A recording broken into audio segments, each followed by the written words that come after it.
Tribeca X program. That's a part of the Tribeca Film Festival. I'm Bloomberg's Justin Milliner on the Black Business Beat.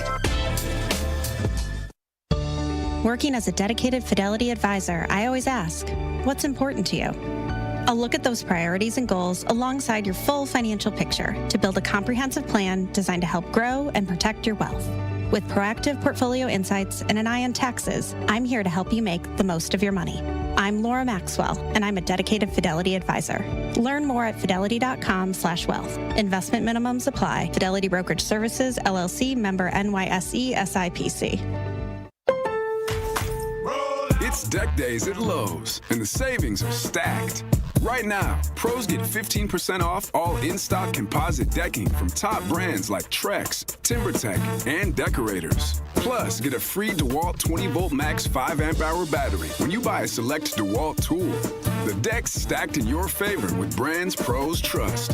Our best lineup is here at Lowe's. Valid through 4/22 while supplies last. Selection varies by location.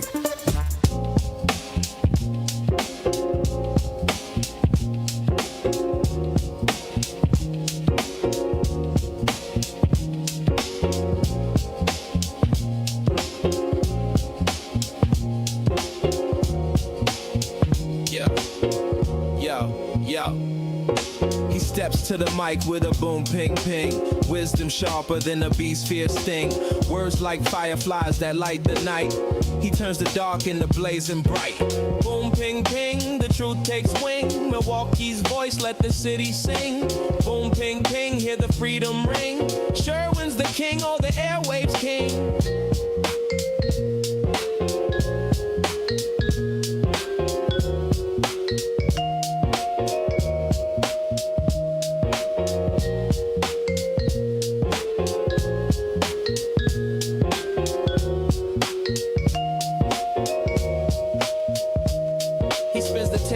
Shake the ground, unveils the truth where lies abound. Politics, justice, social streams. He molds the chaos into dreams. No silence here, just the sound of change. Boom, ping, ping, rearrange. Boom, ping, ping, the truth takes wing. Milwaukee's voice, let the city sing.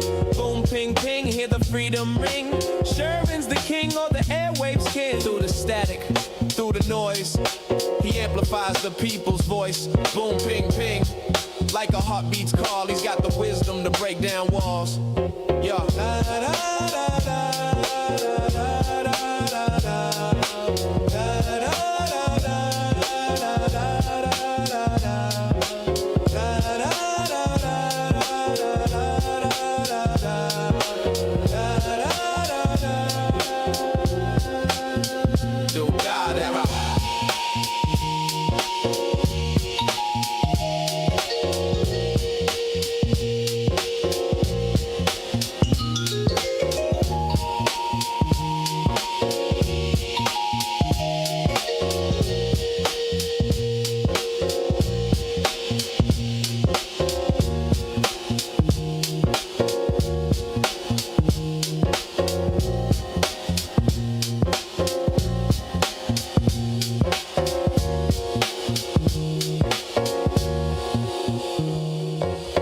Good morning. Welcome to the program. Today is Friday, April 17th, 2026. There is this old saying. I know you've heard it before. I think it's timeless. It always has a place in which it is useful, this old saying that I am talking about. And what it does is it qualifies human behavior. Because human beings will make mistakes. Oftentimes through no fault of an individual's own. Maybe they just don't know. They are misinformed. But you have to give people some kind of grace when they make a mistake. And all of us still make mistakes. If you are still learning, then you are prone to make a mistake, to mess something up, to maybe have something inaccurate. Maybe you didn't get the facts right. Maybe you were just tired, or maybe you were distracted, but we all make mistakes. Obviously, some mistakes are much more egregious and serious than others. I make mistakes. as many of you point out very often when you call or text into my radio program, oh, Sherwin, you said something that was wrong and inaccurate. Cool, I appreciate that. Thank you for letting me know. I will do better next time. Like, I am not at all offended when I get something wrong and someone tells me and I'm able to correct it. I don't mind that. I can set my pride aside in favor of being more accurate because I try my level best to give you all the most accurate, up-to-date information I possibly can because hopefully it will be useful. But I want you all to maybe practice more of this.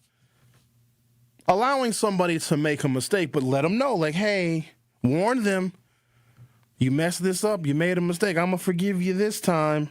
But next time, I may not be so gracious. So the saying is, stop me if you've heard it before. Fool me once, right? Shame on you. Fool me twice. Shame on me. There was a car dealership that we discussed here on 101.7 The Truth going back to February of 2025, so better than a year ago. And the name of the dealership, we come to find out afterwards, is Cunis. Kunes. To me, it looks like Coons, but they pronounce it Cunis. There was an African-American woman who went to the Cunis dealership. This one was in Oak Creek. They have several dealerships throughout southeastern Wisconsin. And my colleagues, former, Benjamin and Carrie Noni, who did the morning show, the show prior to the start of mine, broke the story of this car dealership in which they pronounced the name of this dealership in Oak Creek, Coons. There was an African-American woman who went to get an oil change, and then on her oil change reminder sticker, so for those of you that drive internal combustion engine vehicles, you have to get your oil changed. And when you get your oil changed, they will put a little reminder note or a little reminder sticker in the top left corner of your windshield. Now, some of your vehicles have automatic digital reminders of when you need to get an oil change, but this particular African-American woman got one of those stickers put in the top left corner of her windshield. So she went to the Cunis auto dealership service department to get her oil changed. The word nigger was written on her oil change sticker. And now, of course, a story like this in a community that is racially divided and racially segregated, yes, it's going to make news and people are going to talk about it, because I firmly believe that African American folk, or any people who can be looked at differently or discriminated against or prejudged because of their race, their physical features, their skin color, etc., always use examples like this as evidence that racism exists. There is this internal and external battle between individual people and just society as a whole. Like, black people and brown people are trying to convince white people that racism still exists. So whenever something happens like this, because this is about as egregious as you get. Now, Trump has made it very easy because we can point to a whole bunch of things that he does overtly, and I spent some time yesterday talking about some things that he is doing covertly, where black women have been essentially expelled from the ranks of federal government's employment. Black women have lost something like 300,000 positions, while white men have gained 365,000. So there's the covert stuff too, which is a little bit more nuanced in its explanation. But when you have something egregious like this, or when Trump tweeted out the video of Barack and Michelle Obama as apes, then it's very obvious. And we use that as examples. And it's very exhausting for me, because imagine all of the days I've done these radio shows where there's some stupid white person that says the N-word or uses a racial slur, and then we get all up in arms as black folks and we want to cancel them, of course, and we want to boycott whatever business or company that this ignorant white person works for. And I'm not telling you that you forgive that ignorant white person. But in other kinds of mistakes, you do the fool me once scenario. The part that's exhausting for me is that we still have to prove, and we exert a lot of effort trying to prove to white folks that racism still exists. And here's the thing, a little secret I'm going to share with y'all. I personally have stopped going like above and beyond and trying to convince a white person that racism exists, because guess what? They know it exists. They invented it. They like when we get flustered. They like when we get upset. They like when they can get one over on us, when they can control our emotions, when we go above and beyond and accuse white people of being so incredibly racist. We don't have to illustrate to them when they say that, oh, racism doesn't exist anymore and we judge people not by the color of their skin but by the content of their character. I wish Dr. King never said it. I'm serious. I wish he never said it, because they use it as like a trope against us. But we go above and beyond whenever we see, a white person uses the N-word, or the president tweets out pictures of the former president and first lady as apes. We say, see, look, racism still exists. And then they still gaslight us. That's the best use of gaslighting ever. Oh, shut up, Blackie. Racism doesn't exist anymore. It's a figment of your imagination. We elected Barack Obama, then we re-elected him. There's no more racism. And what you just heard me say right there, they have used that as an excuse. They've used that as justification that racism doesn't exist anymore. You know what also that does is it means that we don't have to repair you for damage that has been done, because racism doesn't exist anymore. You don't get any reparations. You don't get any opportunities. You are not going to be considered, even if there's a company, a structure, a board, or a business, or a corporation that for 150 years never hired black people because they were in fact racist. And then you fast forward to the modern era and you think that company would say, wow, we kept black people out of our ranks at this business, this company, this corporation, this entity, this structure for 150 years. Maybe we should give black people a chance. And then somebody in that company would say, why do we have to give black people a chance? Why do we have to consider them? Because racism doesn't exist anymore. So I have been exhausted. And I don't do it anymore. If a white person says racism doesn't exist anymore, I say right back to him, you know what? You're right. You're absolutely correct. And then here's what's crazy. This is how I flip the script on him. Don't worry, I'm going somewhere with this story. We're going to get back to the Cunis dealership in a second, because they're at it again. A white person will tell you 6 ways from Sunday that anti-black racism is a figment of our imagination, but ask them if black people can be racist against white folks and watch them explode. Their faces get all red. Oh my God, black people are so racist and they discriminate against us all the time. Sherwin, you're not going to believe this. I'm like, oh, try me. You're not going to believe this. Sherwin, I applied for a job once. Oh, let me guess. You didn't get it? How did you know I didn't get the job? Lucky guess. Guess what else happened, Sherwin? Black person got the job that you applied for and were denied. That's right. Reverse racism is real. So that puts a hole in their theory when they say that racism doesn't exist. But they know that when things are fair, when white people have to compete, because mediocrity is exposed when a white person who never really had to compete with someone who's had to work twice as hard to be half as good, when a white person with the same or lesser education has to compete with somebody black who is just motivated and driven and tenacious and just as a go-getter, they, as white people, think that when they have to compete and they lose, that they have been offended and aggrieved some kind of way. And, of course, that's reverse racism. Fool me once, shame on you. Fool me twice, shame on me.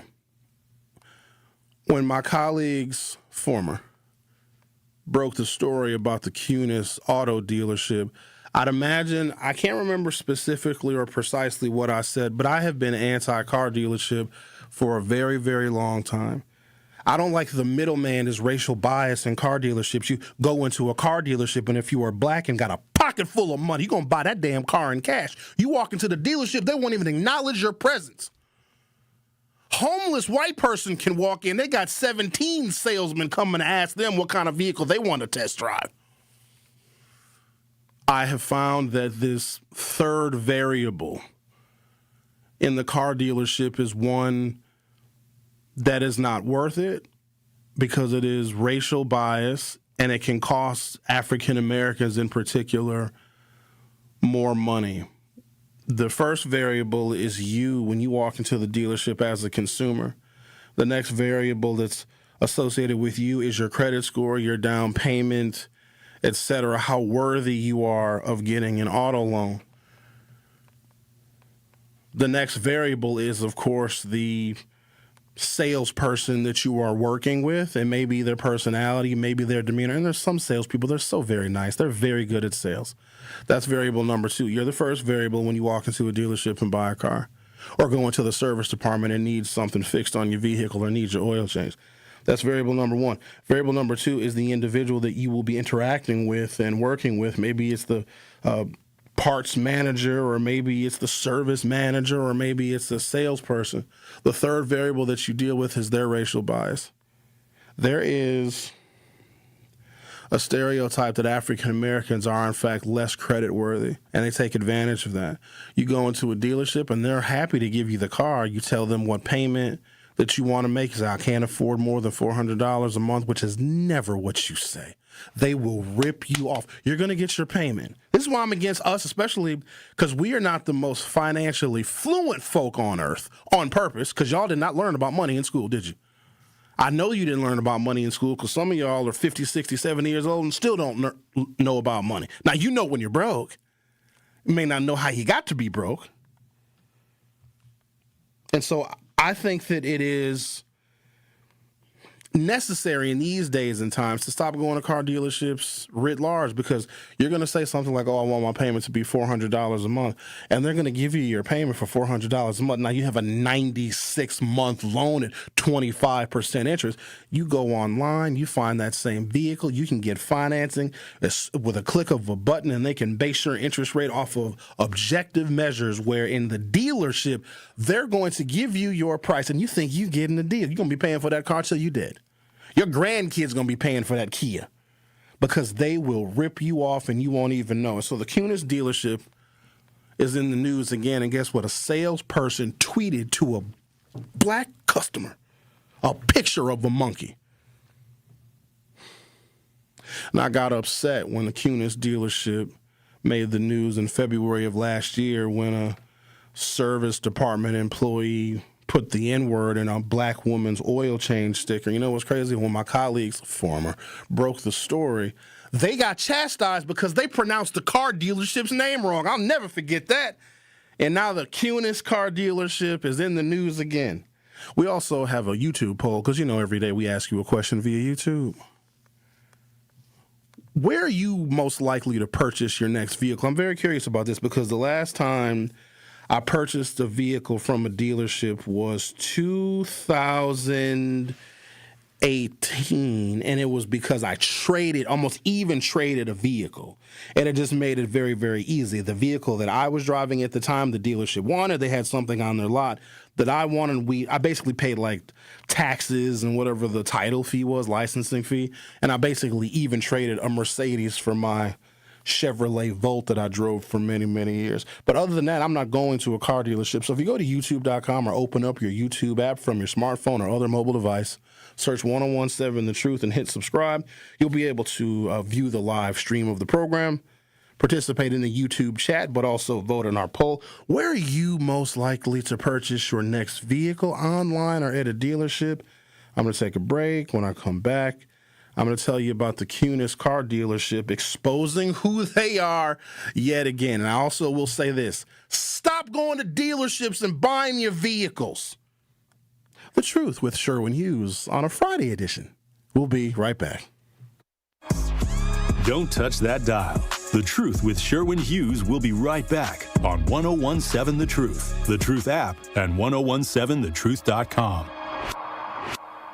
Truth Nation, it's that time again for the Tory Lowe Community Cleanup. Mark your calendars for Saturday, April 18th from 8 a.m. to 12 p.m. as we come together to clean up the city of Milwaukee. Be part of making a difference in our community. The Tory Lowe Community Cleanup, Saturday, April 18th, 8 to noon. Sponsored by Milwaukee College Prep, Steinhoffels, Cousin Subs, Waste Management, and presented by the Milwaukee Metropolitan Sewerage District, your clean water partner, serving Greater Milwaukee for 100 years. You're a hard worker. Provide for your family and help out in your community. You've been there for so many others. But when life challenges you, when rising costs, unexpected repairs, medical bills, or simply a rough stretch make it hard to keep up on a limited or low income, you're not alone. Your local Wisconsin energy and emergency assistance providers are here for you, working together to keep you safely in your home and your heat and power on. If you're struggling with high utility bills, facing a disconnect notice, or dealing with a furnace emergency and your limited or low income isn't enough, support is available. Visit www.heat.help or call 1-800-506-5596 to apply for a hand up. The Truth with Sherwin Hughes returns after this on 1017 The Truth, The Truth app, and 1017thetruth.com.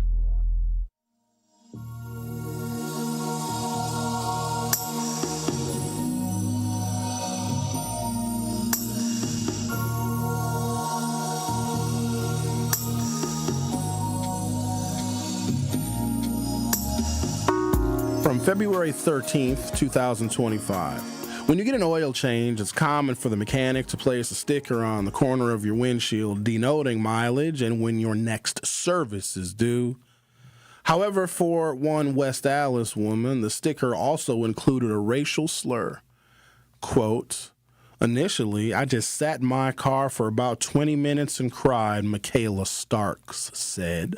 Starks said she took her vehicle in for an oil change at Cunis Buick GMC, 7020 South 27th Street in Oak Creek the first week of January in 2025. From the drop-off to picking up her vehicle, everything seemed routine. Soon after she left, however, Starks started getting phone calls that a technician misplaced a tool in her engine bay and they needed to come retrieve it. Quote, "Under those false pretenses, they acquired my home address from me." So I need you to listen to me now, what I'm telling you. Black lady goes into a dealership, get her oil changed, gets her vehicle back. Somebody writes the word nigger on her oil change sticker. They then say, "Oh, we left a tool in your vehicle. We need the tool back." Because they wanted to remove the sticker that had the N-word on it. Now, here's the thing. She had already seen it. This gets even worse. Quote, "Under those false pretenses, they acquired my home address from me," she said. The technician told Starks they wanted to come out that evening. Before they had the chance to do that, one of the Cunis own employees reached out to the lady by phone to call and text. They called her and texted her, telling her that there was no forgotten tool. Starks said, "They were just trying to come and retrieve the proof, which would be the oil change sticker with the word nigger on my windshield." Let me tell you something. I'm so hot right now. Good thing I ain't got no papers in my hand, because you know when I get hot, I start crumpling up my papers. I'm just hopping up and down. I'm so hot. I wish you would put the N-word on an oil change sticker and then come to my house to try to get it. I'll leave you where I find you. I'll leave you where you're going to come to my house. How come this stuff don't happen to me? Like, I see these videos on social media, like these Karens coming up to black folks and messing with black people, and black people be in a park barbecuing and white folks be coming up and call the police. I wish something like that would happen to me. Even though that's not a good thing, it's bad. Please bring me that kind of smoke. It don't ever happen to me, though. And I hate that it happens to other people who get, like, really, really hurt by it. But the fact that one of their technicians wrote the N-word on her oil change sticker, put it in her vehicle, and apparently the techs were talking about it, and they're like, dude, you were supposed to take that sticker off, because they put the sticker up in hopes that another tech would see it, because they were probably doing some kind of internal joking. These are racist individuals.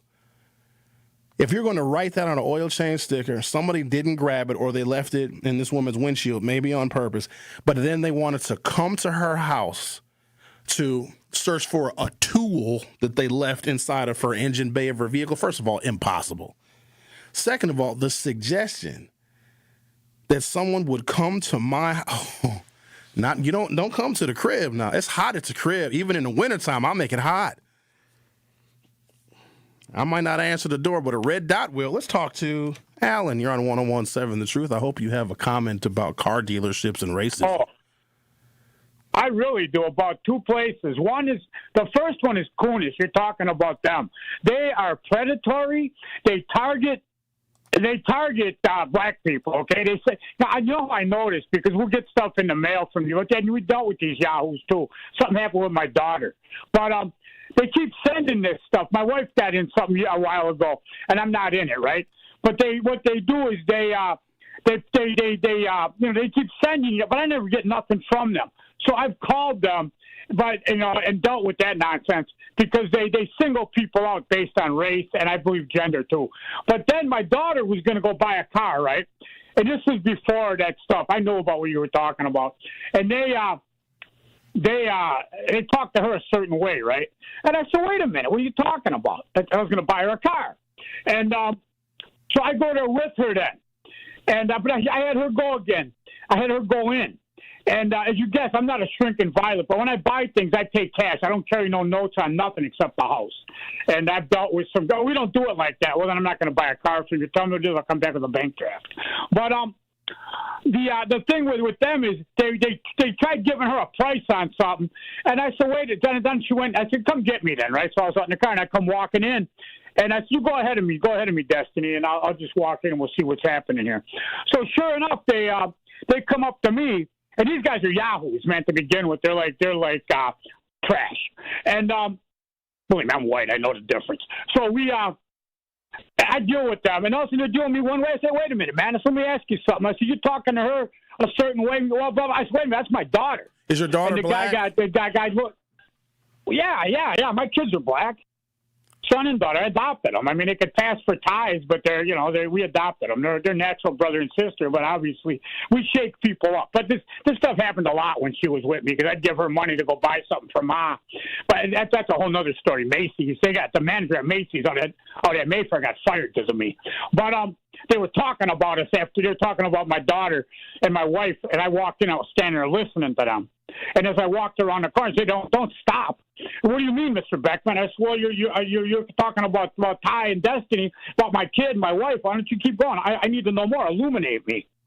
And it's what I said. I recorded you. I've been standing here recording you the whole time you've been talking. So there you go. But dealing with them, that place is no good. They're nasty. They're evil human beings. There's another one now up by me. It used to be Andrew Toyota. They're called Humansky. Some years ago, and I will not buy. I need to buy another car, but I will not. They ask me why. And, yes. Okay. Yes. I bought multiple cars from. This is true. This stuff really happened. So my son and I couldn't leave him home alone. When Destiny left, I was home still, and so we go to mass every morning down at St. Monica's down in Let's land the plane, buddy. Come on, let's get to the story, because I got to take a commercial break. I'm going to try to tell you the story about Humansky. So we're driving, and this guy cut me off, right? Come flying off the guy. And he cut me off. I tapped the horn. And then we got to a light, and my son told me, he said, hey, Dad, that man's flipping me off and mouthing the N-word, right? And I said, what are you talking? My kid was a boy, right? Like, what, 15 maybe? And I said, what are you talking about? So I said, hey, man, so I lost my cool, and I followed this guy. I almost said a bad word. I followed this cat into the parking lot there. Now, at the time, they weren't the Toyota. They were just dealing like Mercedes and Porsche and such, right? So I pull in there, and I asked this Concours guy. Motors? You talking about Concours on Silver Spring? No, I'm talking. No. They were the one, not Concours. They, Humansky. All right, keep going. But now they're I'm over Humanity here Toyota prolonging too. the They were story. high. All right, let's land the plane. I know. Anyway, I went in there, and this guy was so racist, and the whole company was. I go home, and I put on a suit, and I told my boy, get dressed. We're going to go talk to these yahoos. Now, I had never met these guys before, right? So I walked in there. And I told him what happened. I said, this guy flipped off my kid just because my kid is black. He used the N-word. I'm watching him. I know how to, Alan, who was the person that flipped off your kid? It was somebody that worked at the dealership, and were they driving? Yes. One of the managers okay. there. And you followed that manager back to the dealership. That's how you knew the manager worked at I was going the same way. I was going home, and then I went back, though, because he wouldn't get out of his car. But then I went back. I went home and threw on some clothes. All right, what was the resolution of you and your boy? There was no resolution. The resolution says that I can't threaten somebody. And what I told the owner, I said, look, man, I'm not threatening nobody. I can buy anything I want. I'll go with anything you got here. I can buy. I'll buy your freaking company. But at the end of the day, you're not going to yell at my boy. You're not going to threaten my boy. You're not going to call my boy no names. No, then I just left. All right. A bunch of blanks. But yeah, never go there either. They're no good. Thank you, Alan. But the other one, Cunis is horrible, dude. They really are. All right. I hope they get put out of business. Because I will tell you this in the closing: if some man called my wife the N-word, it'd be a long time. When they woke up, I would give them a beating every year on the anniversary of their initial beating. They would not ever say that again. And I mean, if I even hear somebody say that to someone, I get kicked off because that's cowardly. It's mean, cowardly. What they did was just wrong. They should have been shut down. I don't know why they weren't. All right, Alan. That's crazy. Come to my house. All right, thank you for sharing your stories. Plural. All right, have a good weekend. What sucks? Have a good. All right, then. All right, He would just go forever. He would go. He has no off button. He would just go until there's nothing left. Okay, I'm going to take a break. I'm going to come back. There was another incident involving this dealership, Cunis, and Alan just talked about a situation he and his African-American children and his wife had with that dealership. There's a more recent situation that happened with this dealership. There's a pattern of behavior here where this dealership, even I could see if it was at the same location, seems to be franchise-wide that the Cunis car dealership has serious issues when it comes to African-American customers. And we also put a YouTube poll up. Where are you more likely to buy your next vehicle? And I'm a little bit disappointed that 62% of people said that they are more likely to buy their next vehicle from a dealership. And I'm assuming that the majority of the people who have responded to this poll are African American. Go to the dealership to test drive the vehicle. Do not buy your vehicle from the dealership. They are likely to rip you off, and you are likely to have some kind of racial bias somewhere in the interaction. Even though they're really nice to you, they still may charge you hidden fees and money that you otherwise wouldn't normally see if you bought a vehicle online. The Truth with Sherwin Hughes. We'll be right back. Don't touch that dial. The Truth with Sherwin Hughes will be right back on 1017 The Truth, The Truth app, and 1017thetruth.com. Our children deserve a real chance to make it in life, and a good education is a passport to opportunity. At City Ford Collective, we're working to make sure there's a great Milwaukee school for every Milwaukee family, because more good options lead to better outcomes. And who doesn't want that? Together, we can give every child the foundation they need to thrive, and a stronger future for kids means a stronger future for Milwaukee. To learn more about our mission, visit us at cityfordcollective.org. That's cityfordcollective.org. How much does it cost to talk to Gruber Law Offices after a serious crash? It's free. Yes, free. As in, it won't cost you anything to speak with us. Not sure if you have a case? Call our team at Gruber Law Offices today. Your first call and your first consultation are always free. And you'll never pay us a fee until we win your case. If you've been seriously injured, call Gruber Law Offices. One call, that's all. Do you hear that? And that? And that? Those are the sounds of a healthy and vibrant community. And to this United Way volunteer, nothing sounds better. They're the sounds of children being given greater chances to succeed in school. The sounds of neighbors receiving the support needed to overcome challenges, both big and small. They're the sounds of families gaining access to quality health care and nutritious food for their tables. And they're the sounds of members of our community who've benefited from United Way's financial education programs. See, wherever there's a need in our communities, there's a United Way. People working together to respond and growing the good for everyone. United is the way. So join us by getting involved or giving back. Learn more at unitedway.org.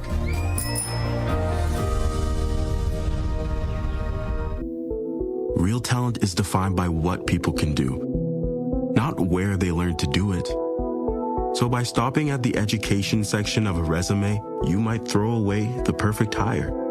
You might miss someone who has valuable skills to offer to help your business thrive right now and in the future. Because the truth is this: Skills First Hiring helps you see talent others miss, like more than 70 million stars, skilled through alternative routes. When you let their story unfold, you gain a competitive advantage, because hiring managers who start with skills are 60% more likely to find a successful hire. See the real person, complete. See what others miss. Hire skills first. Learn why it's a competitive advantage at tearthepaperceiling.org. Brought to you by Opportunity at Work and the Ad Council. The Truth with Sherwin Hughes returns after this on 1017 The Truth, The Truth app, and 1017thetruth.com.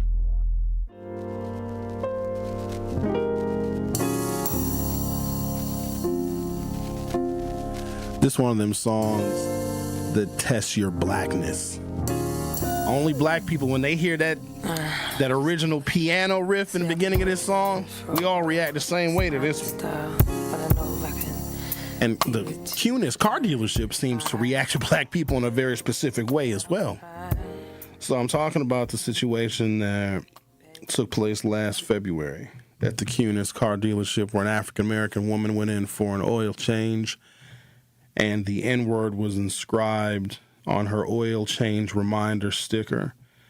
People at the dealership and the service department were talking about it. Then they realized the sticker had not been removed from her vehicle, and so they started to panic, and they called her and they texted her, and they said that a mechanic or a tech was going to come to her house or come to where her vehicle was so that they could retrieve a lost tool that they left under the hood.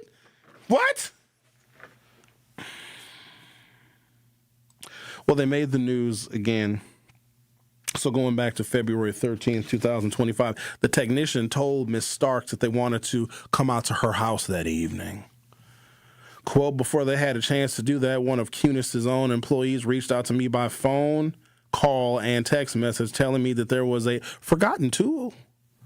Starks said they were just trying to come and retrieve proof, which would be the oil change sticker with the racial slur on my windshield. Starks, who said she is biracial, believes they hoped to remove the sticker before she saw it. She spoke with a regional director for Cunis, who she said implied that maybe the reason they were going to try to do that was to prevent any harm from happening. Starks disagreed with that statement. They sent the racist employee to my home address later that day, which, if anything, puts me in further harm's way. I would consider that's the threat. If you put, listen to me, listen real good.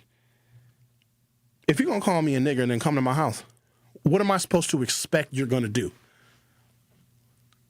Oh, I'm coming to retrieve a tool. And remember, this is a woman. Women are already at higher risk to injury and bodily harm because of men. And the fact that somebody from a business would now want to come to her private residence, I personally would take that as a threat. And there is a way in which you can legally and legitimately deal with threats. Now, I'm not telling y'all what to do. But this is me. This is Sherwin Hughes, and maybe I got a low threshold for nonsense. I have a low threshold for stupidity. I have an even lower threshold for racists. It's the lowest threshold possible. The day after finding the sticker, Starks returned to the dealership to request her oil change paperwork, making no mention of that sticker. However, she said a manager came up to her with the company's regional director on the phone, who, quote, started apologizing profusely for the sticker that she didn't even mentioned. Starks thought that it was very telling. But more than one person knew about the sticker, and they tried to cover it up with a lie, she said. Starks said she has also since discovered that some buttons on her steering wheel that allow me access to safety features that my vehicle is supposed to be equipped with were damaged. Oh, I didn't know that they damaged their vehicle, too. Cunis has since taken down its Oak Creek dealership page on Facebook, with comments limited on posts everywhere mentioning that location. The company also released a statement on its Instagram and TikTok pages saying the employee has been terminated. Cunis did not respond to the Journal-Sentinel's request for further comment. Now, remember, this is a story from February of 2025. I'm trying to establish a pattern here. Quote, "We are deeply disturbed and saddened by the incident that has come to light involving one of our employees and a customer. Her sense of safety and dignity," the company said in a statement. "We want to be unequivocal," a lawyer wrote this. "This behavior and the hateful sentiment that it implies are absolutely against our values as a company. There is no place for racism or discrimination within our dealership or community." Well, we know that's a lie. The dealership also said that they have been in contact with Starks over the last month, offering apologies and credits for service at other locations. Oh, just how they think they can make something like that go away. I would act a whole fool. I would probably get arrested. I would go into the dealership and listen to them grovel and beg and then want to apologize. "Oh, well, Sherwin, if you come back, we'll give you 2% off your next oil change." I hope I don't have to urinate because I'd pull it out and pee on their feet, which I don't think is legal. But this incident stands in stark contrast to who we are as a company, Cunis wrote. "We recognize the seriousness of this matter and accept our responsibility." Why am I reading this? "To ensure a safe, welcoming environment for every person who walks through our doors." I'm going to sit here and tell y'all 1,001 examples of how when black people walk into car dealerships, the racism it's so prominent. I have experienced that. I wanted to buy a Jeep a long time ago. I wanted to buy a Jeep Wrangler. I don't know why. I was young. And I was ready to sit down and talk to a manager. I was probably in my late 20s. I had money. I wanted to buy me a Jeep. I wanted a Jeep Wrangler. I wanted a four-wheel drive Jeep Wrangler where I could drop the top because for some reason I thought that would get me a lot of girls, but I come to find out basically Jeep Wranglers are girls' cars, which would make a lot of sense why I'd get a lot of girls because girls would be like, "Oh, I like your Jeep because I'm a girl and I like Jeeps too and I want to buy one," but I never bought a Jeep. But my experience, it was a Darrow dealership. My experience was so poor.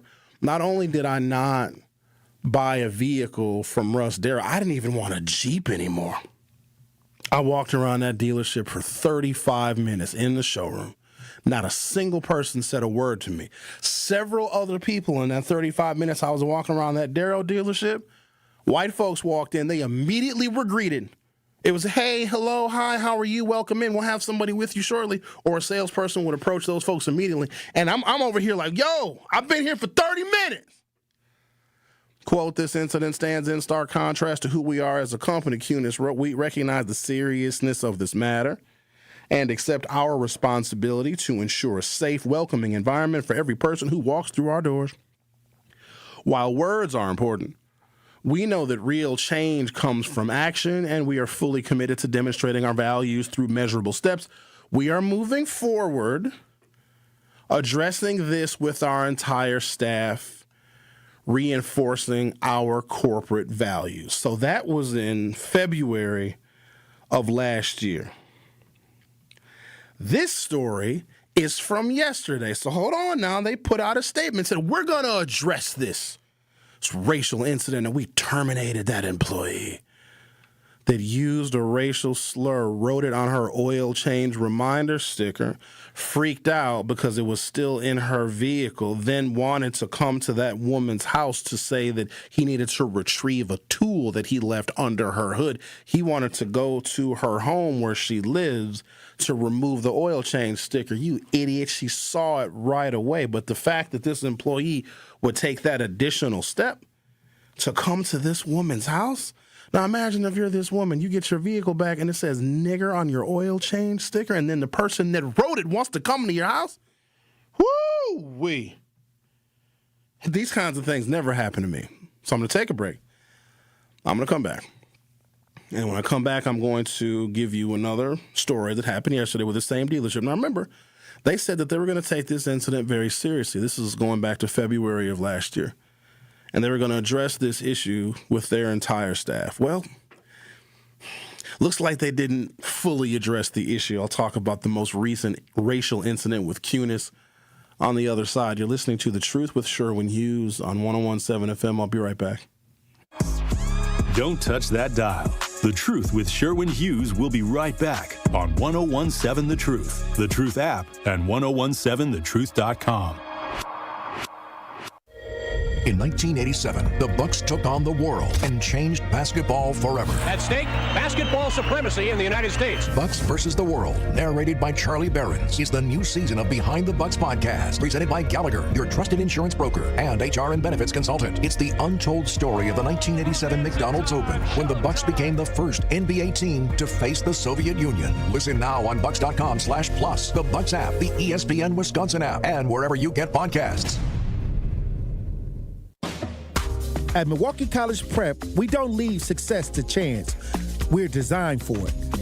With strong support, high expectations, and a team committed to excellence, our educators turn belief into outcomes every day. If you believe every child deserves an excellent education, join Milwaukee College Prep. Apply today. Visit mkeprep.com/jobs.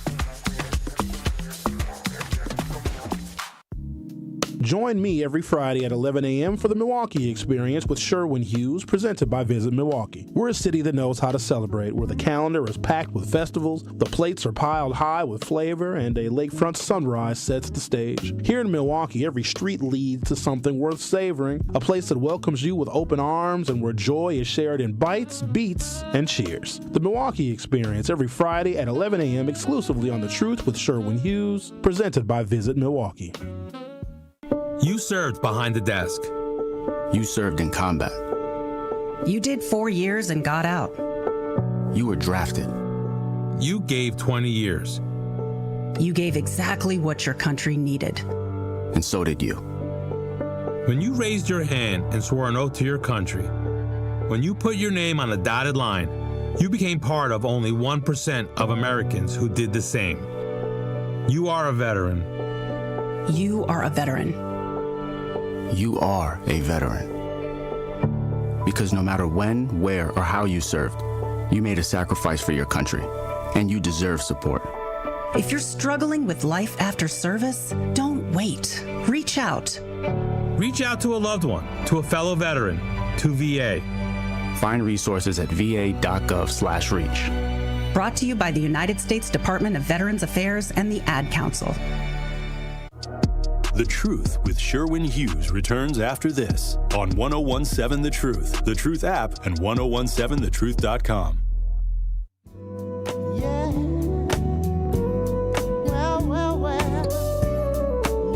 It's another one of them songs that tests your blackness a little bit. So the Cunis car dealership had an incident, a racial incident, February of last year, where the word nigger was written on an oil change reminder sticker of an African-American woman's vehicle. And then the person that wrote it and affixed the sticker in this woman's vehicle realized that no other employee saw the sticker because whoever wrote it thought that somebody else at the dealership would see it and that they would take it down. Well, they didn't. And I'm glad that no other employee removed that sticker. Woman gets her vehicle back. She didn't say anything to the dealership at first. She went back the next day to request her oil change paperwork. But in the meantime, the person in the service department wanted to come to her house, or did come to her house, to try and retrieve what he said was a forgotten tool under her hood. And so here's how I would respond to that. I'm like, oh, you forgot the tool under my hood? My tool now, ho. Mine. That's my socket wrench. Mine. Finders keepers. You ain't coming to my house. I don't know what's more disrespectful. Like, I'm very angry about this. And this story was last year. The fact that you put the word nigger on an oil change sticker and then you want to come to my house, you already told me how you feel about me. Are you coming to my house to kill me? And remember, this is a woman. So I don't know what's worse, writing the N-word on her oil change sticker or violating her privacy and coming to her house under the pretense of, oh, I forgot a tool under the hood. From April 16th, 2026, the owner of an Elkhorn car dealership has apologized to an African-American customer after a now former salesman sent her text messages she found highly offensive. Quote, "You sent a customer, a good customer at that, a text message with an ape on it. It's definitely racial," Carolyn Ward said. Ward, who has purchased 4 cars from the Cunis dealership in the past, said she received texts on March 25th from a salesman she had never met. The text messages provided to TMJ4 by Ward show that the interaction began when the salesman sent a GIF of a waving bear asking, "Is this Carolyn?"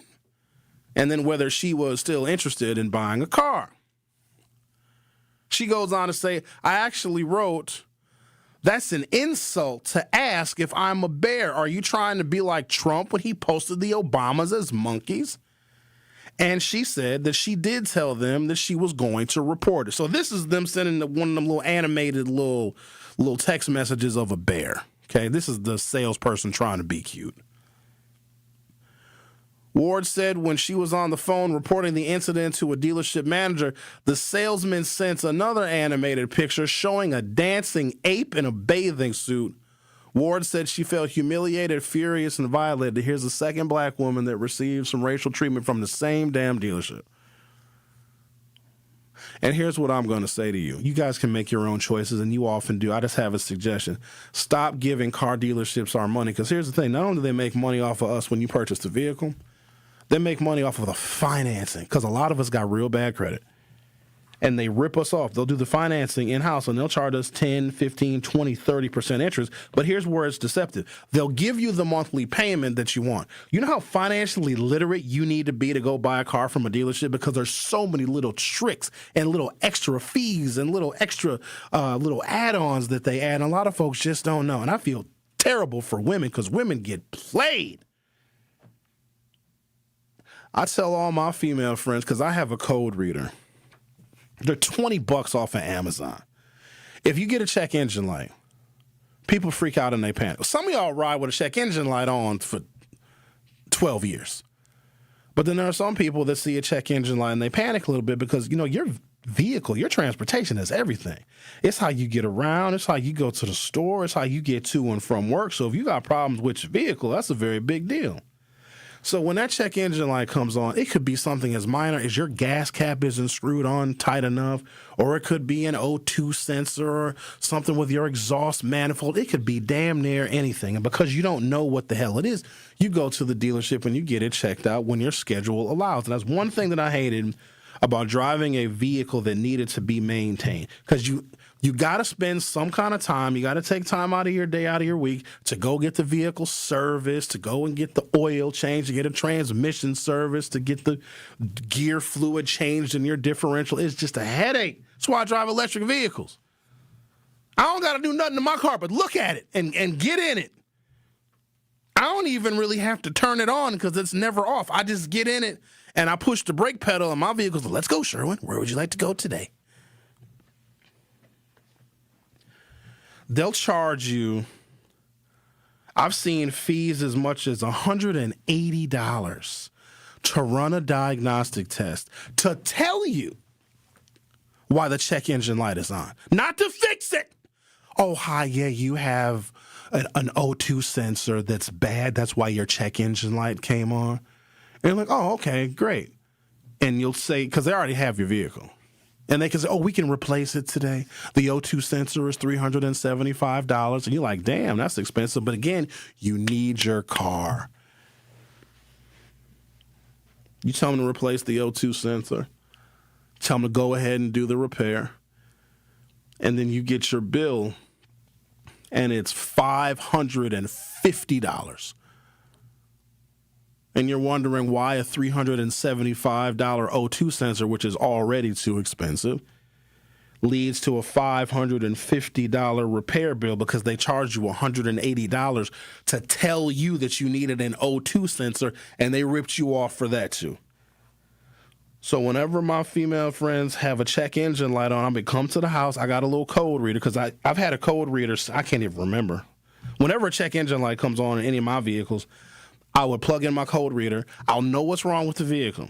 Okay, if it needs a part, I'll go to Advanced Auto or one of these discount auto parts places, purchase the part really for pennies on the dollar compared to what the dealership is going to charge you for, because they're going to rip you off for the part too. They're going to inflate the price of that part 300%, 400%, 500%, 600%. O2 sensor might cost $50. They're going to charge you $375 plus labor. And so what I would do is get a check engine light, plug in my code reader. You need an O2 sensor. Go to Advanced Auto, buy an O2 sensor, and go to like a corner mechanic like, hey, can I drop my vehicle off? I have an O2 sensor that I need y'all to install. Oh, yeah, absolutely, Sherwin. Bring it on in. We can probably have it done in about 30 minutes. You can wait on it if you want to. I think I will. You can charge me $60 worth of labor for 30 minutes. Guess what? I just paid $30, $90 total, but that dealership just got you for $550. That's what they do to people. But stop buying your vehicles from dealerships. I'm going to take a break, come back. I'm going to talk to Lease on the other side. I'm sure she has something informative and insightful to share with the class. The Truth with Sherwin Hughes. Will be right back. Don't touch that dial.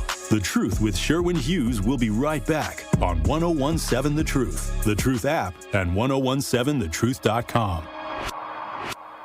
Come in with straight truth. If you acted up, if you were out here doing any kind of foolishness or just something that people know would make your family's name look bad, your neighbor from down the street, if they see the son or daughter, be like, what are you doing? They gonna call you out. They gonna let you know that they saw you, and then they gonna tell you, come here. Mm-hmm. Now you know I'm gonna tell your daddy. That part. There are a lot of times when people are new to an area, they don't know where to plug in. And anybody who plugs in the 101.7 The Truth and listen to you and Dame and Truth Nation would know that there is a significant public outcry when violence happens in our community. Don't worry about the outcry if you're not listening to the right people.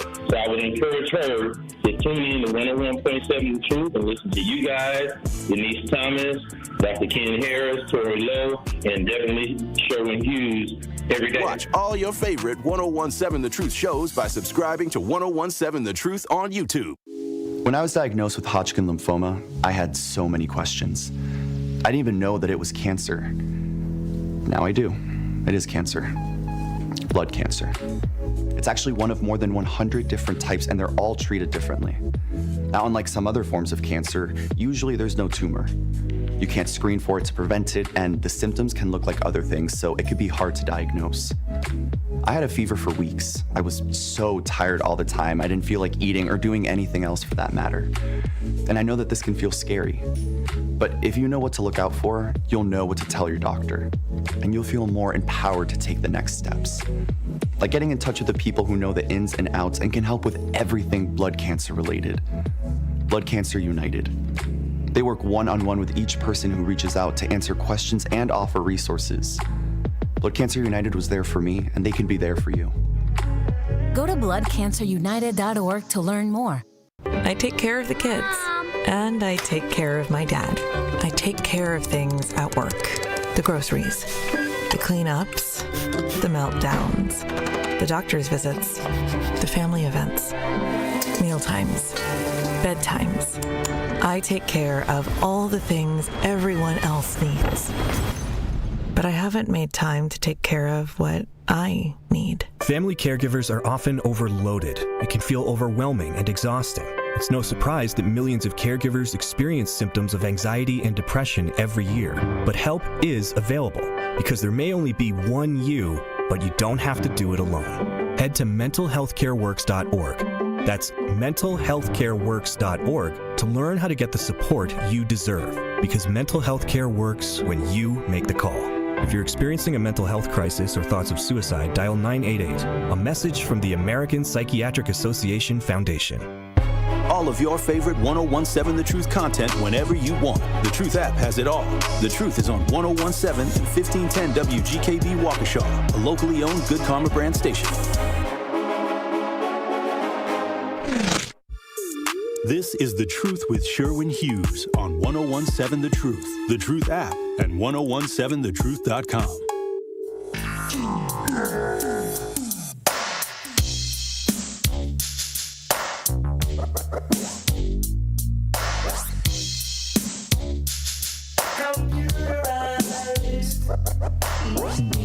Welcome to Hour 2 of The Truth with Sherwin Hughes.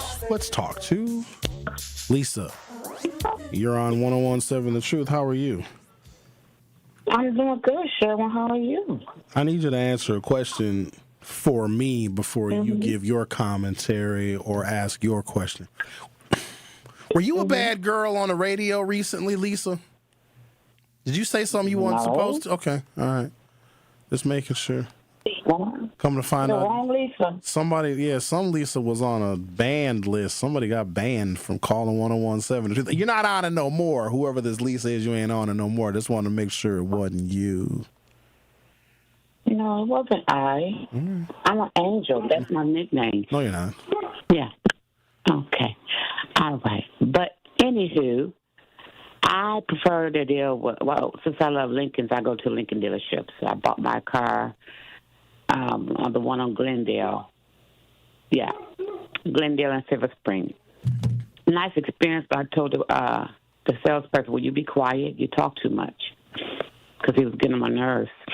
But, when I go look at a car, I want the car. You don't have to break it down. I can figure it out myself. So then why are you going to a dealership and dealing with that hassle? If you know the vehicle that you want and you're a committed Lincoln driver, you can probably find the exact same Lincoln. Hold on a second, Lisa. Because me explaining this to you, other people actually hearing it. If you know that you are committed to a particular brand of vehicle, like my dad drove Jeep Grand Cherokees for the last 30 years. That's what he drove. But if you know that's the vehicle that you want, the prices are way more competitive online because dealers will mark the vehicles up because they got to pay for their employees' benefits and health insurance, and they'll rip you off with financing. You can probably save 10 or 15% by buying the vehicle that you know that you want online, and then you don't have to deal with some salesperson treating you like a fool or, as the cases I'm reading today, being racist. So why not buy a vehicle online? Because, Sherwin, look, I don't trust online. You might trust online, but I had too much money in the bank to be just trying to play and fiddle with online shopping. What are they going to do? Take your money? You still have the same money back guarantee. The most recent vehicle that I purchased, Lisa, just when you call, you got to do a dialogue. Let me talk, you never. Now I got to hang up on her. I don't know why you want to call and just women. You know what? She might have been on that list. Yeah, she probably was. Because you said she was on a ban list. Because there's not many Lisas that call. Yeah, I saw a little note right there. Let's try this again. No, I got it. Xavier, I got it. Hello, Pizza Hut. How may I help you? Shannon, why do you do that? That's just disrespectful. Because, Lisa, when I am talking, you are calling my radio program and I am the host. And when you're trying to argue with me and talk over me, somebody listening in their vehicle or in their headphones just hears two people bickering. So if I'm trying to explain something because it's a teachable moment for an audience, you think you're talking to me. I'm aware that I'm talking to a whole bunch of people, and I got to be concerned about their listening experience, and you do not. And so once you start talking over me, I got to terminate the call. And I was trying to explain something to you. And I asked you why you preferred to buy a vehicle at a dealership versus online, and you actually didn't even have a reason, which is okay, but you may proceed. Sherwin, you did not give me a reason. You always cutting me. Lisa, do you want to get back to your point, or do I have to move on with my show? Okay. The reason, as I said, the reason why I didn't buy online, because I didn't trust online people stealing everything and all of that stuff, especially online. So that I did not trust. I want to go in. I want to look at the vehicle, make sure it don't have no dings and everything. Make sure the engine, I look under the engine, you name it. I look at everything. Okay, when I sit down to get, hey, What's my interest rate? Okay, what can I do and what's going on in this car? Oh, well, you have a Lincoln. You can't do this in the car. And I'm reading it. I'm like, if I wanted to do a chauffeur service or anything like that, I can't do that or whatever. I can't do Uber or Lyft. Oh, wow. There's a lot of things, you guys, you don't look in your contracts that you can't do. Nowadays, you can't even go and if you Hey, die, hold on, another teachable, Lisa, hold on, another teachable moment. I'm sorry to interrupt your radio show here, but hang on a second. You bought a vehicle and they told you you can't use your own private vehicle for Lyft or for Uber? Oh, you're not buying, you're leasing. Yeah, no, I'm buying. That's in the Lincoln contract. Ask anybody if they get a Lincoln. Read your contract. You're being lied to. Like you know I how many said, Uber Lincolns I've been in? You trying to tell me if you purchase a vehicle with your money, Lincoln is not going to let you use your vehicle for what you want to use it for? But at the end of the day, Sherwin, I don't care what Lincoln say. If I want to go do Uber and Lyft, I'm going to go do Uber and Lyft. What you going to do? Sue me? You're going to have to sue. Lisa, I want you to understand how you know how ridiculous that sounds? That you're purchasing a vehicle from a dealership and they're telling you what you can and can't do with a vehicle that you bought. That's got to be a lease. Okay, no, it's not a lease. My next car that I'm thinking about, I'm going to lease another Lincoln. That's going to be for my car. I'm going to keep once I finish paying it off. And that's going to be like for my doctor's appointments. But my lease vehicle is going to be for traveling only. So the Lincoln you have now you purchased. Mm-hmm. And you went to the dealership and they told you you can't use a purchased vehicle, a vehicle that you bought. It's in your name? Sherwin, they didn't tell me anything. I read it in my contract. Okay, well, people are calling in and saying that your claim is false. If you lease the vehicle, just like we had a guy calling yesterday that said it was the year 2024 and he retired when he was 60, but he's actually 80. I think we have another situation. Lisa, a dealership, or they can't say what you can and can't do with that vehicle. How have I been in Lincolns, in Ubers, but then when you read the fine print, they said that you can't use it for an Uber or Lyft? Well, Sherwin, you got to realize Lincolns and Cadillacs are like limousines and things like that. So they're what? Repeat that last part. I didn't hear you. The Lincolns and Cadillacs are what? They're used for Lincolns and Cadillacs. Like you see, anytime you see a limousine, they're pretty much a Lincoln or a Cadillac. You don't see no Chevy limousines or anything like that. So it's, Lisa, who even gets limousines anymore besides kids for prom? People just use Uber Black, which a lot of times are Lincoln Continentals or Lincoln Navigators. What are we even doing here right now? There's no way that you purchase a vehicle and the fine print says you can't use the vehicle for Uber or for Lyft. Some people purchase those vehicles intentionally to use them for Uber and Lyft because that's their business. Sherwin, you want me to get my contract? Yes, absolutely. I'd be happy to give you my contract. All right, then, let me go get my contract. I'll wait. Because I don't know what I'm not talking about. Women don't know anything they're talking about. We're slow when it comes to you, Sherwin. You have a good day, and bye-bye. No. Stay on what the guy... Looks like it's another one of those days. I'm not insane, Emma. You all heard that she said the dealership she purchased her Lincoln from didn't say anything about the personal use of the vehicle, but when she reads the fine print, it says that she cannot use First of all, the contract is not going to be from Lincoln. The contract is going to be from the dealership. Maybe the dealership can't use the vehicle because sometimes they have executive-driven vehicles where, like, the sales manager might drive a vehicle and they'll sell it or lease it as used. This is why I'm telling y'all not to go into dealerships because I'm flabbergasted. I'm flustered. I read the fine print. Hold on. I'm nuts. Hold on, we gonna get to the bottom of this. I know damn well I ain't losing my mind. You feel gaslit? I feel something.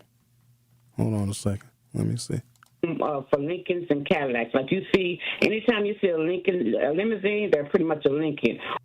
Lisa, hold on, another teachable moment. I'm sorry to interrupt your radio show here, but hang on a second. You bought a vehicle and they told you you can't use your own private vehicle for Lyft or for Uber. Oh, you're not buying, you're leasing.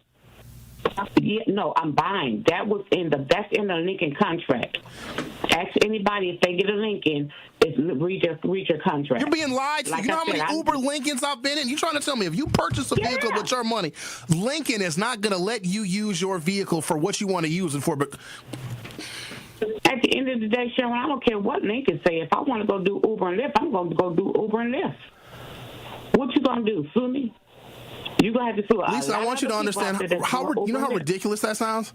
That you're purchasing a vehicle from a dealership and they're telling you what you can and can't do with a vehicle that you bought. That's got to be a lease. Okay, no, it's not a lease. My next car that I'm thinking about, I'm going to lease another Lincoln. She said, I'm going to lease another Lincoln. So she...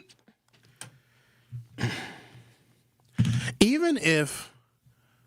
All right, let's say you lease... And Lincolns are Fords. They're garbage. Why are we even talking about Lincolns? But whatever. Let's say somebody leases a Lincoln. As long as you stay within the parameters of the lease, which is usually mileage, I'm not even aware of a dealership who you have the contract with saying you can't use that vehicle for business purposes. A lot of people lease vehicles for business purposes solely because it's also a tax write-off. See, this is why I like to do these kinds of radio shows, so we can clear up misconceptions, because I can't have somebody thinking that they want to go purchase a vehicle and they want to purchase it because they want to be an entrepreneur. They want to do DoorDash. They want to do Uber Eats. They want to work in the gig economy with their vehicle. But if you listen to what Lisa said, they may be discouraged from buying the vehicle of their choice because Lisa said the contract with Lincoln, which you don't have a contract with the manufacturer, you have a contract with the dealer. I'm glad they said my heart was okay when I had my stress test on Wednesday, because I sure enough would be having a heart attack right now because I can't. I love my people so much, but I'll be wanting to choke y'all. Don't speak too soon. You got your best friend on line one. Oh, okay. Y'all want smoke today, huh? Oh, that's what we doing today? I think so. This what we doing? I just want to make sure. This is how... Okay. Y'all gonna stop playing with me one day. You gonna crash out? Oh, I crashed out several times a week. But they really gonna...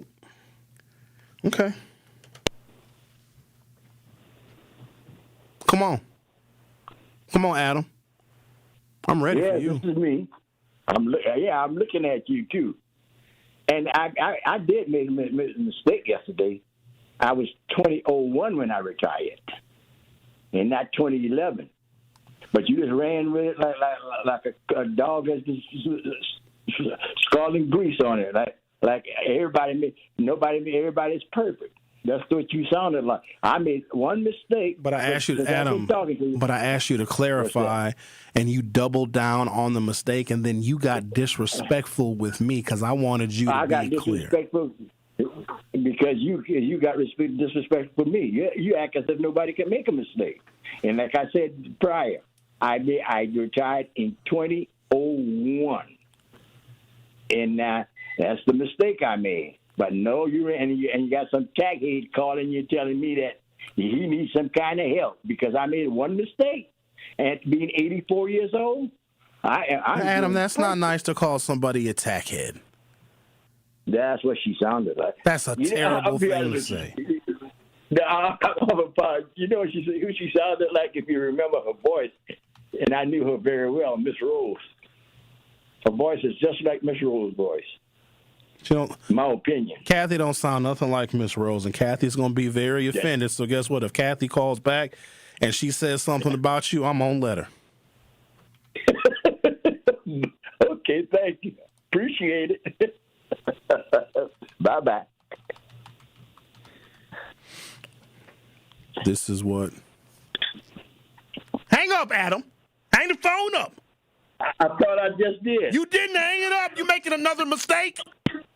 I just did.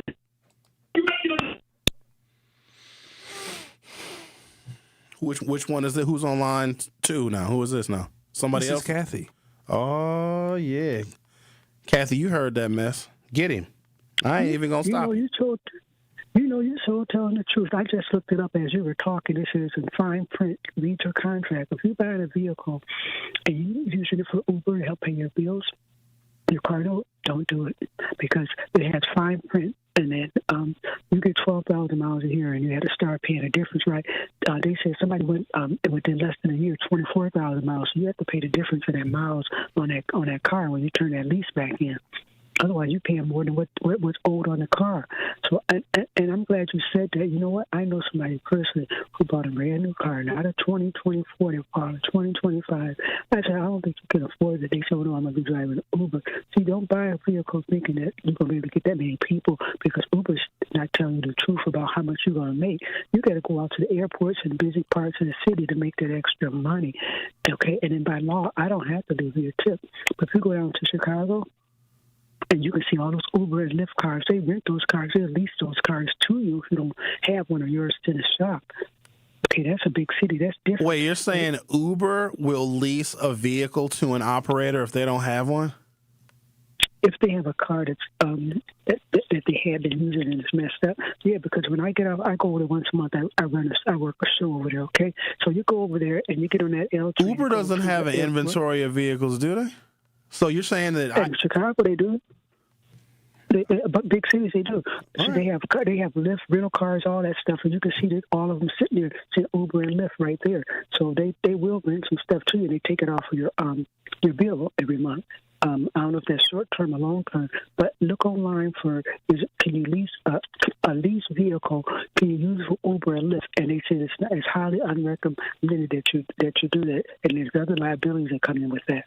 So I don't know what that is on there, but they don't want their cars teared up and messed up because when you return that car back, you're going to pay a difference in the miles or if there's anything wrong, and you have to do the fixing on that car. Yeah, but Kathy, if I am using a leased vehicle for Uber or for Lyft, I'm probably getting the lowest price monthly for that vehicle because when you lease a vehicle, all you're paying for is the depreciation of that vehicle every month. So if I get a vehicle that doesn't depreciate very much, my lease payment is going to be low.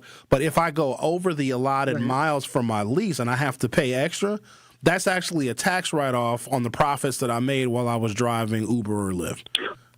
Oh, you can do right off. Yeah, I understand about the residual value. And you also have the right to purchase the vehicle at the end of the lease. So I'm not saying that you guys aren't accurate. I've just never seen terms that say what someone can and cannot do with a vehicle that they have under contract and that they are ensuring that they're responsible for. Because if I lease a vehicle and it says, oh, you can't use it for Uber and Lyft, but then I buy the vehicle at the end of the lease, then what right do they have to tell me what I can and cannot use that vehicle for, especially if I'm using that vehicle for Uber or Lyft so I can make enough money so I can make the payment. I think these dealerships are more concerned with getting the payment than anything else. No, you're right, and they probably use it for personal use too. Say, I got a vehicle and I want to, this weekend I'll do Lyft or Uber. I can still use it, and it's like I'm doing it at home. I use it for other stuff. But she said something about, they told her specifically, I think they were discouraging her from that, but it says that they don't recommend it because there's other things that come up. So she need to look at her paperwork better. I don't know if it's specific. I don't know what she said, a Lincoln car. Kathy, anyway. I don't believe a word she said because I think she was confused between purchasing a vehicle and leasing a vehicle. My whole conversation was I would rather people purchase their vehicles online because you don't have to deal with stuff like that Lisa just dealt with, they told me that I can't use my vehicle for Uber or for Lyft. Buying a vehicle online is way more efficient and it's less expensive. And you can drive vehicles you purchase online for 30 days, sometimes 60 days. And if you don't like it, they'll come and pick it right back up from you. Plus, you save a bunch of headache. I'm going to tell you another one. They don't have to discriminate against male, female, or black people either and charge you a higher rate for a car because it's everybody's online buying it. The other one is, I could believe you can buy cars at Walmart, but not in Wisconsin. In certain states, they sell cars. Walmart sells cars. So if you're looking for a good deal, look at Walmart. Or look at leasing, not leasing, but going to the car shops, the rental places, Avis, Hurst, Enterprise. My cousin gets all his vehicles from there, mostly Mazdas. But look online and buy some of those. They do maintain those vehicles. All right. Oh, by the way, Kathy, Adam called you a tackhead. Who was Adam? The guy that called Who's yesterday that said that it was the year 2024 and then he retired at the age of 60, even though he's 84. I don't mind people calling me names. Bless him. Bless his soul. I don't get into all that. Where I work in the courts. Nobody calls a crime. No one did this. I'm not above being wrong, but since he called me whatever he want to call me, I bless him with his years. Okay, he's 60 and he retired at 80. At 60-something years old, but he's 84 now. He had to retire 15, 20 years ago. He needed to take over math class, but I'm not going to talk about a senior citizen. He's just a little out of touch with his dates. Have a nice day. All right, thank you.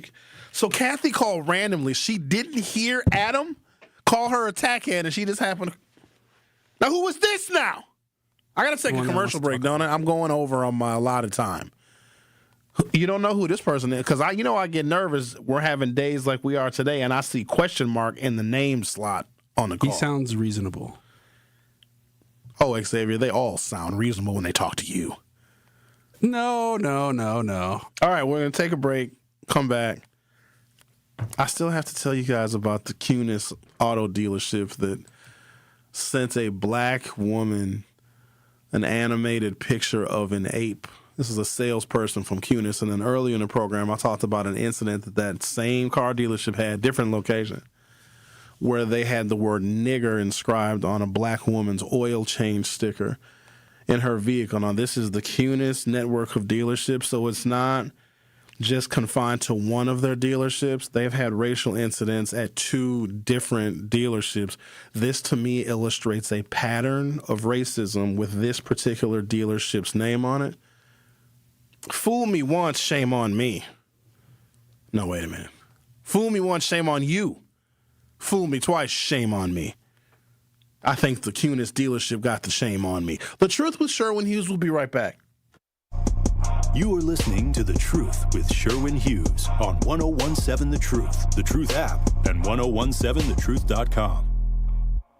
Truth Nation, it's that time of year again for the Tory Lowe Community Cleanup. Mark your calendars for Saturday, April 18th from 8 a.m. to 12 p.m. as we'll be cleaning up the city of Milwaukee. You can also safely get rid of hazardous household items thanks to MMST. Drop off your items from 8 a.m. to 2 p.m. at MLK Elementary School. We're talking things like all antifreeze, paint thinners, batteries, and pesticides. Sign up now at ToryLoweCleanup.com. The Tory Lowe Community Cleanup is sponsored by Milwaukee College Prep, Steinhoffels, Cousin Sub, and Waste Management. Life's better with American Family Insurance because we know you love working weekends. If it means working on your dream home, both inside and out. And we're here to help protect those dreams so you can enjoy peace of mind. Save up to 40% when you bundle home and auto. American Family Insurance. Get a quote and find an agent at amfam.com. Products, pricing, and availability vary based on the way you purchase insurance and by state. Some exclusions apply. American Family Mutual Insurance Company, SI, and its operating companies, 6000 American Parkway, Madison, Wisconsin. At Versity on King, we believe taking care of our community starts right here, together. Every day, neighbors step up to donate blood, helping save lives in Milwaukee and beyond. But Versity on King is more than a donor center.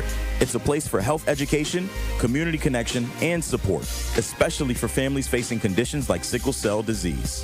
When you donate blood, you're not just giving. You're showing up for your community. Visit versity.org/Versity on King to learn more or schedule your donation today. Versity on King, rooted in community, powered by hope. Teachers are dynamic leaders, shaping a new generation. They bring a variety of perspectives from diverse backgrounds, innovating how they teach to prepare students for our fast-changing world. Achieving this takes skill and expertise. They're tireless explorers, creatively discovering a universe of solutions, telling stories, experimenting, inspiring, mentoring, connecting cultures, and connecting with each other, leading by example. Experience the unique joy of helping students thrive. Teaching is a journey that shapes lives. Are you ready to begin? Explore teaching at teach.org, a campaign supported by the U.S. Department of Education, teach.org, and 1 million teachers of color. This is The Truth with Sherwin Hughes on 1017 The Truth app, and 1017thetruth.com. The Truth app and 1017thetruth.com. just a name without a face. You can disappear without a trace and be gone.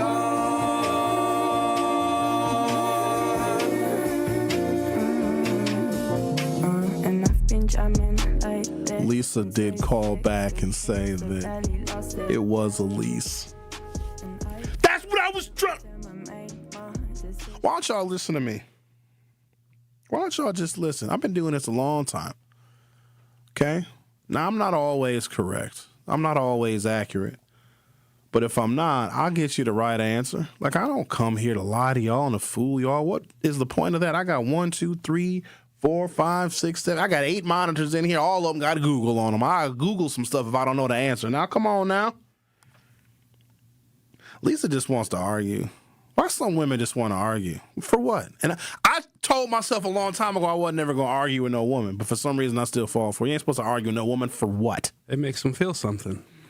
It makes me feel something too. The same, because it's just common.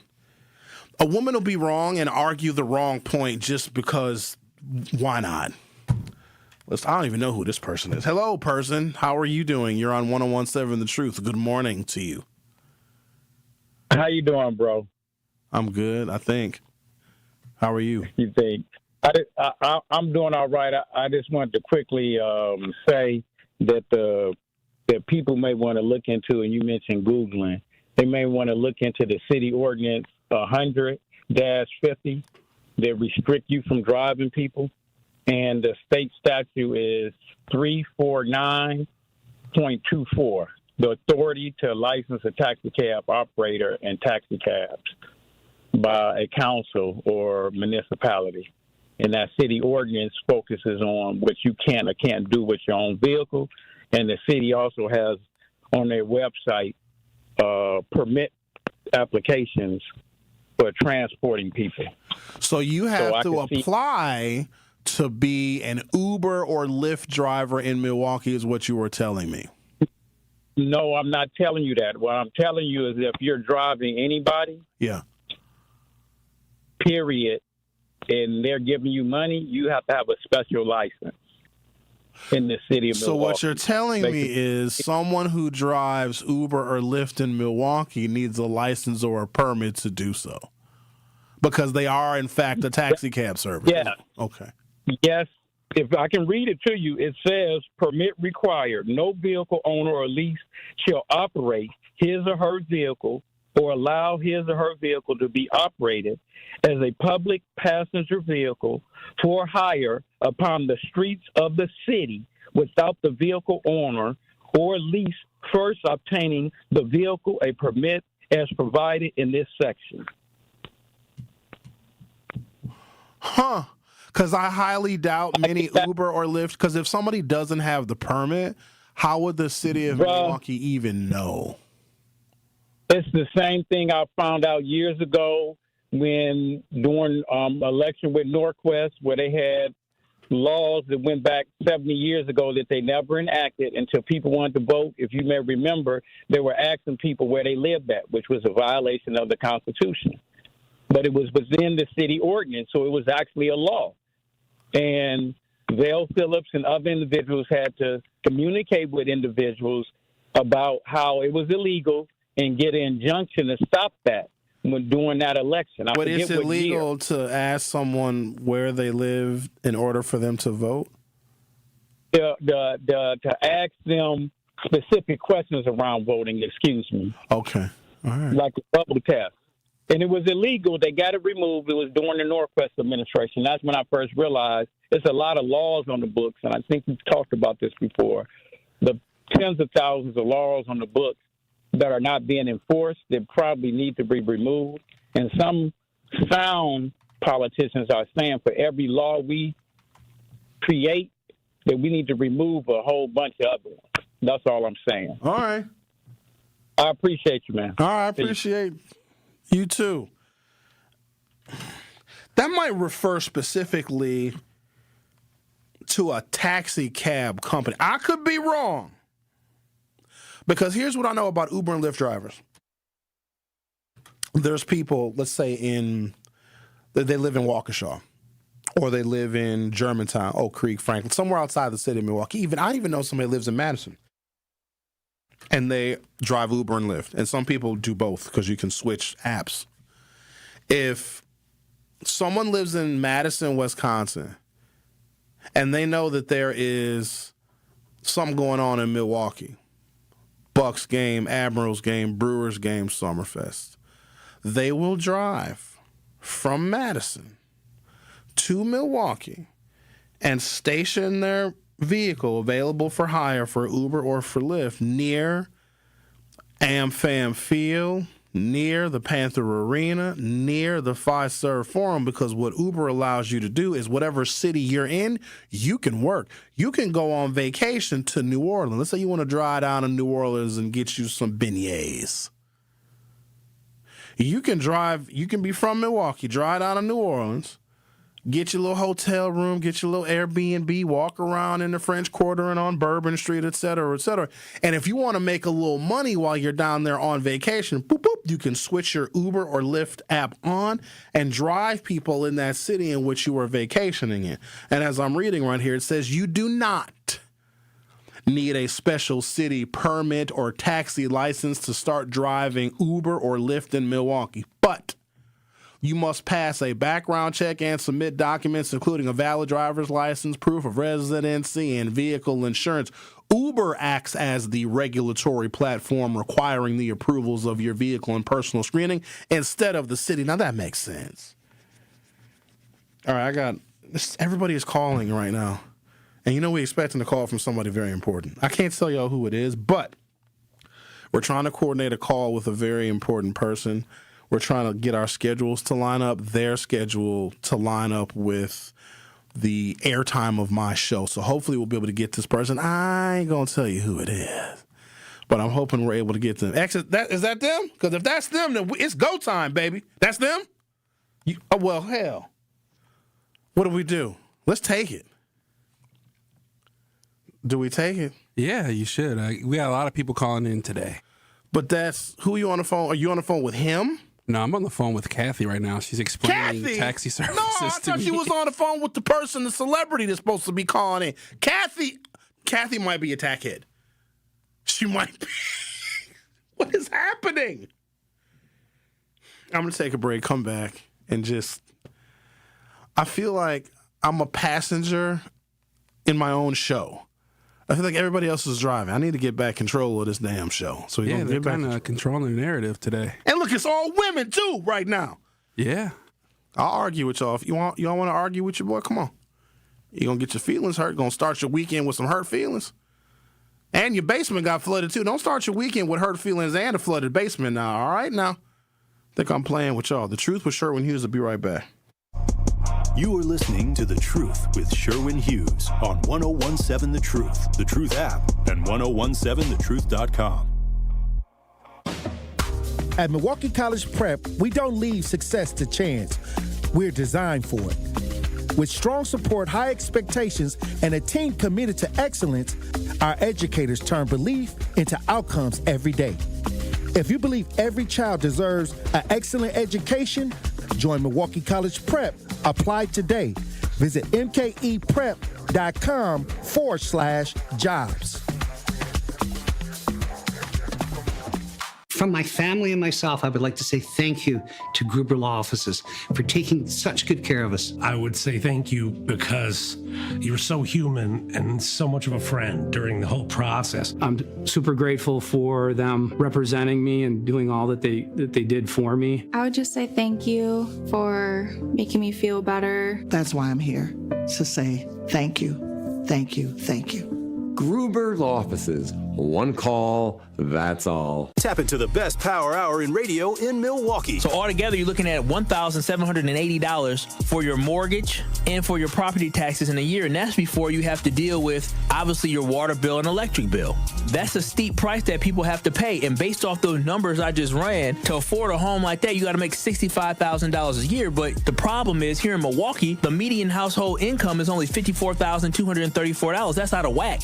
So again, I am all about affordability. I'm all about people getting homes. But what we have to understand is that until homes are more affordable, you can have a supply and demand problem. But the problem that we have here in the city of Milwaukee is that these prices, when people are listing these houses, they're listing them for prices that people really can't afford. And even if you do get the house and you're paying that, you're living paycheck to paycheck. Home ownership is not about living paycheck to paycheck. Home ownership is about finding something that fits within your budget and building equity for the future. Catch Truth to Power with Kyle Wallace every weekday from noon to 1 p.m. on 1017 The Truth and The Truth app. 70 million people in the U.S. have learning and thinking differences, like ADHD and dyslexia. Each has their own story. This is ours. At first, I thought it was just a phase. Then schoolwork became a struggle. Emotions got bigger, and my kids started falling behind. I felt alone, like I was lost in the dark trying to find answers. Then I learned about Understood.org, a nonprofit empowering parents and kids like us. It was like we had a light to show us the path ahead. Whenever new challenges came up, their guidance helped us figure out our next step. We still have tough days, but now we have direction. And I have the tools and resources I need to help my child thrive. No matter where you are on the path, Understood can help you keep moving forward. Visit understood.org/yourpath today. This is The Truth with Sherwin Hughes on 1017 The Truth, The Truth app, and 1017thetruth.com.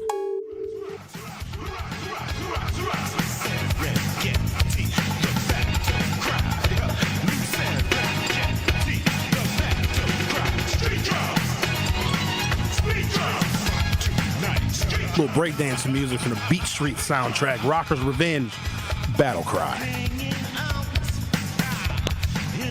Diane, you're on 1017 The Truth. How are you? I'm good, Sterling. How are you? I'm not sure. Okay.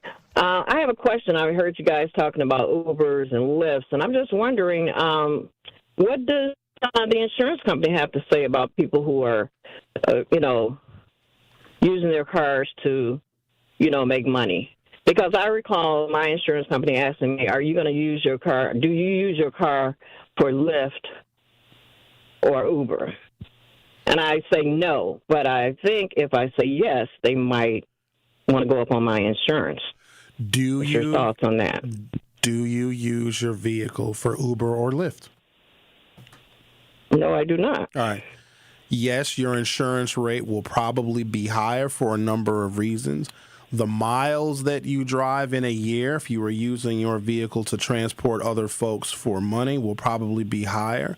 The more miles you drive, invariably your insurance rate is going to be higher because the likelihood you get into an accident or a fender bender goes up proportionately with the miles that you drive. And also, you're having a disproportionate number of different people in your vehicle, which also could potentially increase damage to that vehicle. And if that vehicle is insured, then the insurance company needs all of that information so they can issue a proper rate. Now, here's the good thing. If somebody uses their vehicle for entrepreneurial purposes, your insurance, your vehicle maintenance, and anything associated with it is, in fact, a tax write-off because those are business expenses. What I would hate for someone to do is to use their vehicle for Uber or for Lyft, not tell their insurance company they're using that vehicle for Uber or Lyft. They get into an accident. The insurance company can very easily tell if that vehicle and that insured person is using that vehicle for Uber or for Lyft, and then that person's insurance will not cover that accident. So it is not in anyone's best interest to be dishonest about what you're using that vehicle for. Yeah, that's a lesson for your listeners, because I believe there are plenty of people out here using their personal cars for Uber and Lyft, and they are not telling their insurance companies. And, yeah, when something happens, well, they're going to cancel you or increase your insurance. Absolutely. Thank you, Diane. Appreciate your call. You're welcome. Bye-bye. All right, bye-bye. See, why can't every call go like that? You know how easy that was? It flowed very nice. She was matter of fact. She let me talk. See, that's how you get married, ladies. That's a good one. Just be reasonable. I'll bet 25% of you that are listening right now, if you have auto insurance on your vehicle, which is mandatory by state law, are lying about where you keep your vehicle. I'll bet you 20 to 25% of the people that are listening right now, no matter how you're listening, YouTube, over the radio, 1017thetruth.com, are dishonest about where you are keeping your vehicle because you know that at somebody else's house in another zip code, the insurance will be cheaper.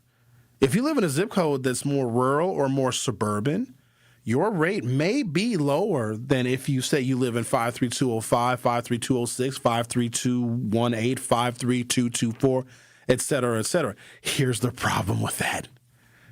You get into an accident, and on the accident paperwork and on the documentation that you were going to need to file your claim, your home address is likely going to be on that documentation. Not to mention your actual driver's license, which will be a part of the accident report, is probably going to have your home address where you keep the vehicle, but your insurance company has been told you keep that vehicle at a separate place. They are not going to insure or cover the damage to your vehicle. Don't get caught with your pants hanging down. You get caught with your pants hanging down, that's when stuff happens. Let's talk to Phil. You're on 1017 The Truth. How are you, Phil? I'm okay. And yourself? The same.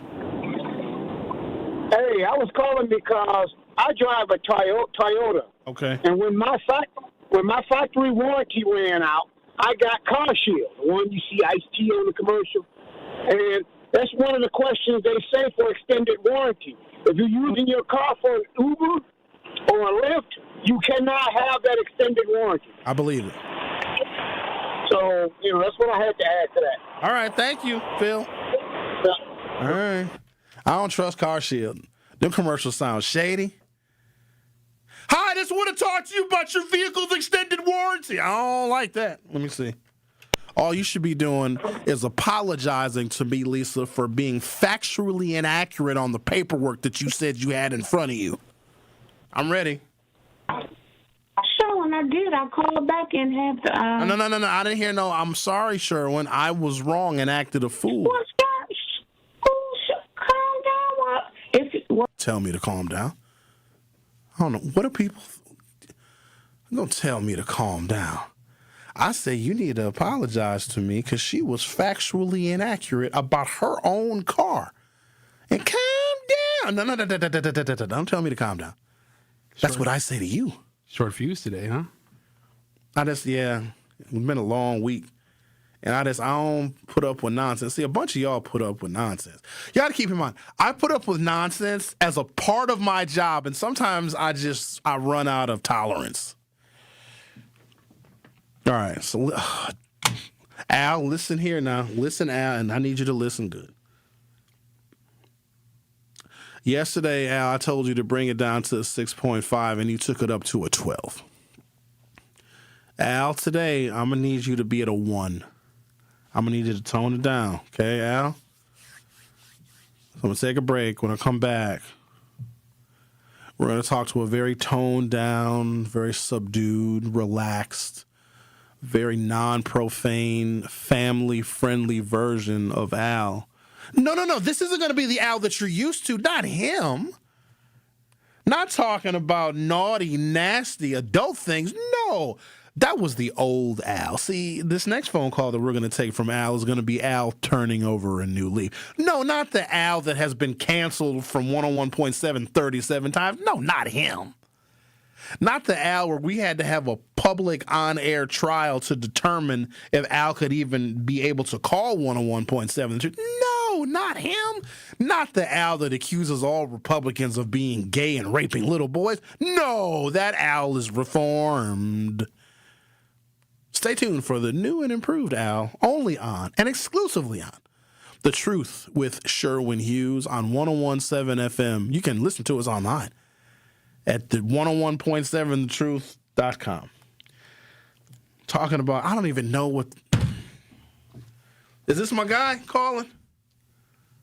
Oh, it's not? Okay. Because we're also expecting a celebrity to call in today. It's just a lot going on. And we got the Milwaukee experience coming up at 11 o'clock. I think this right here is the Milwaukee experience. That's what this is. Y'all are experiencing Milwaukee at its finest. The Truth with Sherwin Hughes will be right back. You are listening to The Truth with Sherwin Hughes on 1017 The Truth, The Truth app, and 1017thetruth.com. The pulse of the Milwaukee Bucks, straight from a Bucks legend. Can't get it off. Marcus Johnson will, though. Can't leave him alone for a 12. Tap into Here District with Marcus Johnson on Bucks Plus. Marcus and his son Chris offer a weekly beat on Bucks basketball. Get your questions answered and hear from the biggest names in basketball. Find Here District with Marcus Johnson at bucks.com/plus on the Bucks app or wherever you get your podcasts.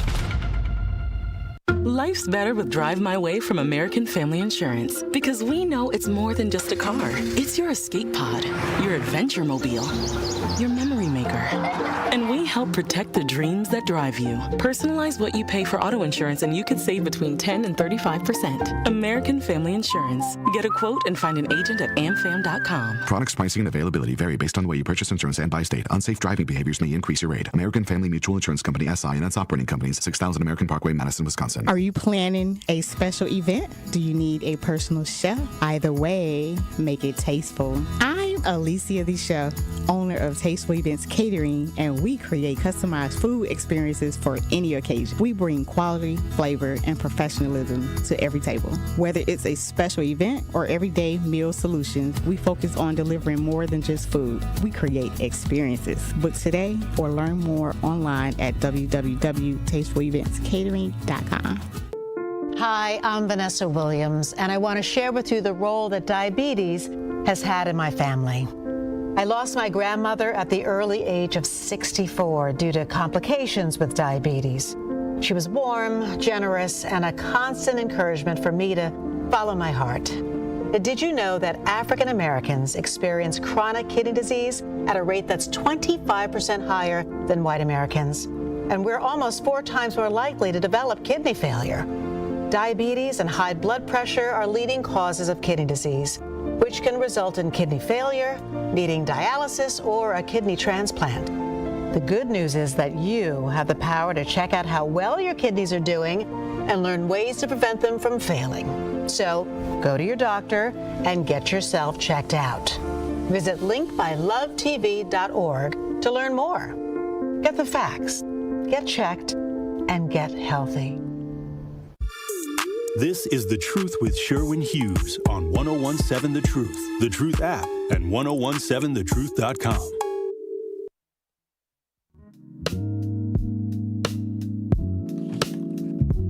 Join me at 11 a.m. for the Milwaukee Experience with Sherwin Hughes, presented by Visit Milwaukee. Milwaukee's a city that knows how to celebrate, where the calendar is packed with festivals and the plates are piled high with flavor, and lakefront sunrises set the unforgettable days.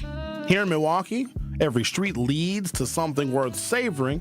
It's a place that welcomes you with open arms. The Milwaukee Experience. We do this every Friday at 11 a.m. on The Truth with Sherwin Hughes, presented by Visit Milwaukee. I got a whole bunch of stuff that's going on I'm going to share with you for our segment coming up at 11 o'clock, the Milwaukee Experience. This is a weekend packed full of stuff. Bad news, though, it's going to rain again.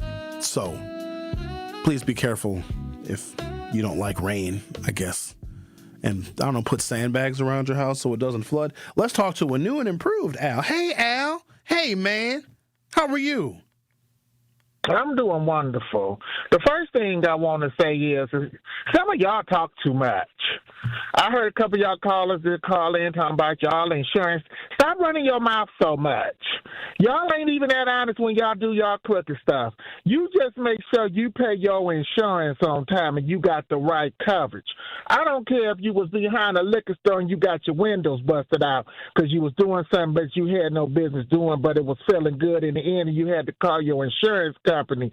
As long as you full coverage, you good. Stop running y'all mouth so much. Y'all always want to give y'all want to give this extra information like y'all so self-righteous when it comes to policies and procedures. See, your goal is to get money and make money. Like, who's going to go to the insurance company and say, yeah, I'm using my car for everything big enough to do, and then the insurance agent going to put his hands I'm finna rape your bank account, and I'm finna rape your dime. Matter of fact, let me get your last 4 digits of your Social Security number. Matter of fact, let me get your zip code, because when you get paid, I want to get paid more. Stop running your mouth so much. That's all I'm going to say. Y'all run your mouth so much. Y'all try to act like y'all so self-righteous. It's a time and a place where not to be self-righteous. That's right. You just make sure you pay your payment on time. And there's nothing wrong with turning over, but it doesn't have to be a new lease. You can turn anything you want over. It just has to be willingly. Now, I want y'all to have yourself a great weekend, and we like the cars that don't boom, okay? Just think about that this weekend. All right, take care, y'all. Bye-bye. Bye. Okay, that was better. But he snuck in some little naughty stuff. He snuck it in a little bit. That was pretty tame. I want to find the song he was just singing, because a lot of y'all don't know about that classic hit. Oh, what is the name of that song? Oh, my God, what is the name of it? The Cars That Go Boom. I remember that song. That's like a 90s song. All right, I'll find it later. The owner of an Elkhorn car dealership has apologized to an African-American customer after a now former salesman sent her text messages she found highly offensive. Quote, "You sent a customer, a good customer at that, a text message with an ape on it. It's definitely racial," Caroline Ward said. Ward, who has purchased 4 cars from the Cunis dealership in the past, said she received the text messages on March 25th from a salesman she had never met. The text messages provided to TMJ4 by Ward show that the interaction began when the salesman sent an animated picture of a waving bear asking, "Is this Carolyn?" and whether she was still interested in buying a car. Quote, "I actually wrote, 'This is an insult to ask if I'm a bear. Are you trying to be like Trump when he posted the Obamas as monkeys?' And I did tell him I was going to report it," Ward said. Ward said while she was on the phone reporting the incident to a dealership manager, the salesman sent another animated picture showing a dancing ape in a bathing suit. Ward said she felt humiliated, furious, and violated. "It just makes me feel terrible that someone would portray me as an ape dancing," Ward said. The lack of any follow-up call from the Cunis dealership manager she spoke with added to her frustration. The greater insult was also when I spoke with the manager, and he said he would take care of it, and I didn't receive a call saying, "Sorry, it was a mistake," Ward said. After not receiving an immediate apology from the manager, Ward hired civil rights attorney William Sultan. Quote, "Oh, here we go again. It's Cunis, the racist conduct and no apology, no follow-up," Sultan said. Sultan also represents Michaela Starks, a biracial woman who found an oil change sticker with the word nigger on her windshield at a Cunis dealership in Oak Creek last year. Cunis acknowledged that a former employee was responsible for the incident. Sultan believes what happened to Ward is just as offensive. Quote, "This is common racist imagery. Everyone knows it. Everyone knows that it's wrong.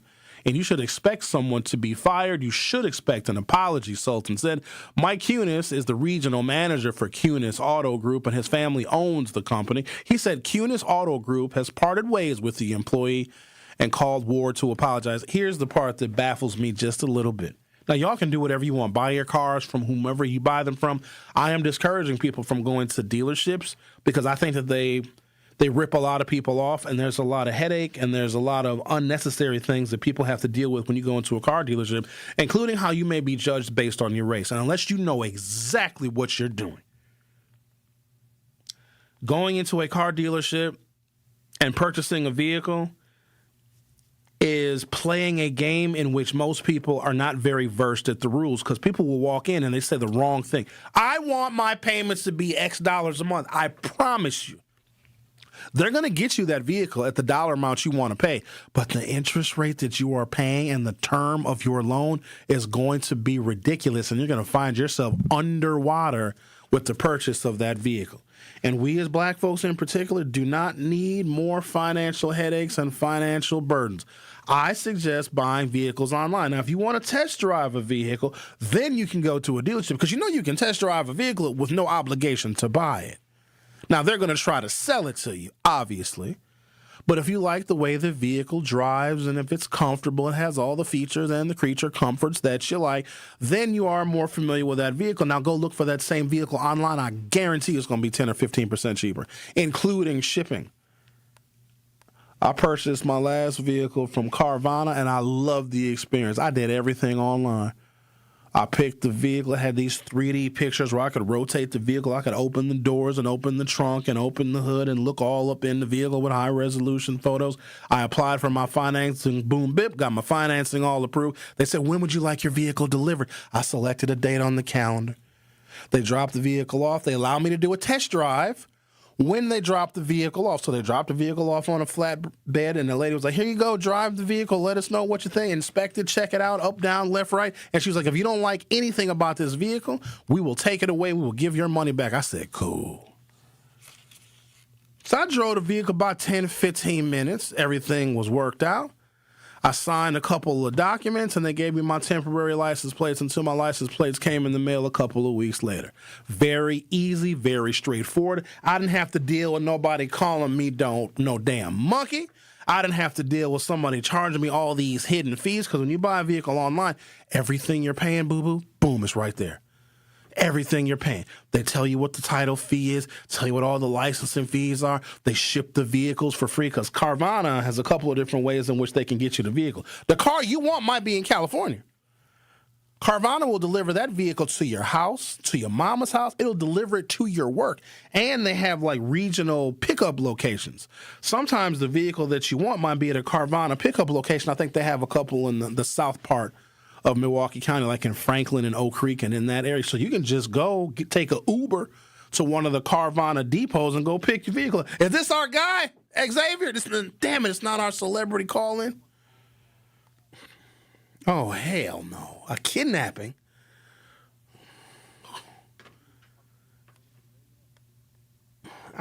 You're asking me if I want you to say this on the radio. Is it the person that's on the line? Are they the kidnap victim? Oh God, we gotta talk. Why do we do this? We gotta take this call. We gotta take this break. All right, why don't we do this? We're gonna take a break. I'm gonna take this call, and we are gonna do the Milwaukee experience. But if somebody is a kidnapping victim, how could I not take their phone call? So we're gonna talk to a kidnapping victim on the other side. The Truth with Sherwin Hughes will be back for hour 3. You are listening to The Truth with Sherwin Hughes on 1017 The Truth, The Truth app, and 1017thetruth.com. Need a way to hype up your day? Hello, is this Shirley? This is she. Shirley, you are our Gruber 5K giveaway winner this quarter. Congratulations. What would you do with $5,000? Going to look at buying me a pickup truck. That will be some of my down payment. Stay tuned into 1017 The Truth for your chance to be entered into the Gruber Law Office's 5K giveaway. For contest rules, visit 1017thetruth.com. I love you guys. I got money now. Truth Nation, it's your boy Tory Lowe, and I need to let you know the award-winning Tory Lowe Show can now be streamed live on YouTube. How? Every day from 1 to 4. Truth Nation, I am now bringing all the smoke on YouTube every single weekday. Hey, how? I need you to go to YouTube right now and subscribe to 1017 The Truth and check out the award-winning Tory Lowe Show live every afternoon. Milwaukee Black Talk is now streaming live on YouTube. Now that's powerful. People don't realize that glaucoma is one of the leading causes of blindness. Because there are often no early symptoms, nearly half of those with glaucoma may not even know they have it until vision loss has occurred. I was diagnosed with normal tension glaucoma in July of 2020. And what we found out at that point was I had already lost 40% of my sight. And you think it only affects people that are, 75 or older, retired, grandparents, and that's not the reality of it. I didn't think at all glaucoma was going to affect me because I didn't know of anyone that had glaucoma, no one in my family. When you have glaucoma, you can't get back that sight that you lost. And so early detection and treatment is vitally, vitally important. Don't miss life's most beautiful moments. Schedule an eye exam today. National Glaucoma Research, a Bright Focus Foundation program, offers free resources and tips for healthy vision. Learn how to protect your sight at stopglaucoma.org. When I was diagnosed with Hodgkin lymphoma, I had so many questions. I didn't even know that it was cancer. Now I do. It is cancer. Blood cancer. It's actually one of more than 100 different types, and they're all treated differently. Now, unlike some other forms of cancer, usually there's no tumor. You can't screen for it to prevent it, and the symptoms can look like other things, so it could be hard to diagnose. I had a fever for weeks. I was so tired all the time. I didn't feel like eating or doing anything else for that matter. And I know that this can feel scary. But if you know what to look out for, you'll know what to tell your doctor. And you'll feel more empowered to take the next steps. Like getting in touch with the people who know the ins and outs and can help with everything blood cancer related. Blood Cancer United. They work one-on-one with each person who reaches out to answer questions and offer resources. Blood Cancer United was there for me, and they can be there for you. Go to bloodcancerunited.org to learn more. Listen to the home of the 5K Gruber Cash Giveaway. 1017 FM, 1510 AM, WGKB Waukesha, and W269DL Milwaukee, a locally owned Good Karma brand station. More of The Truth with Sherwin Hughes is next on 1017 The Truth, The Truth app, and 1017thetruth.com.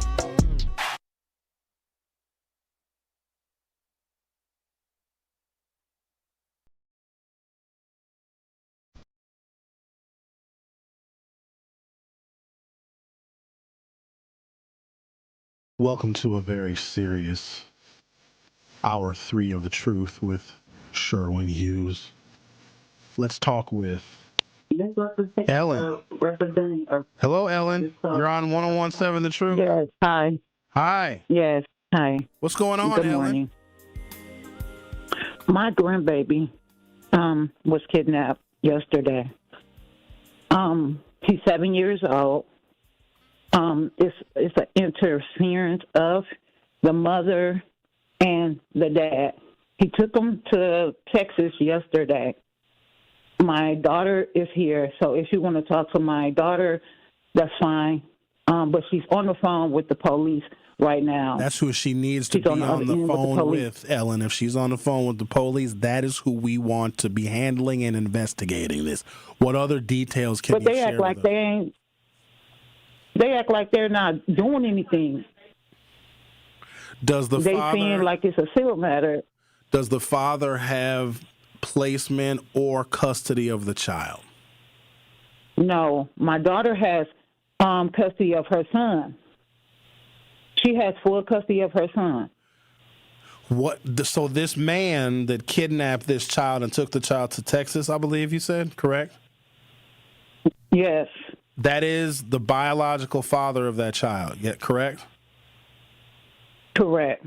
And the father does not have visitation, placement, or custody. Is that also nothing? Correct? Okay. Nothing. Nope. How did the father come in contact with the child in the first place? He was at his the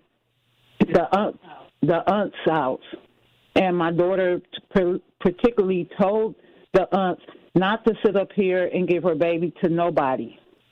And she wound up giving her nephew over to the father. And the father came over there, kidnapped him.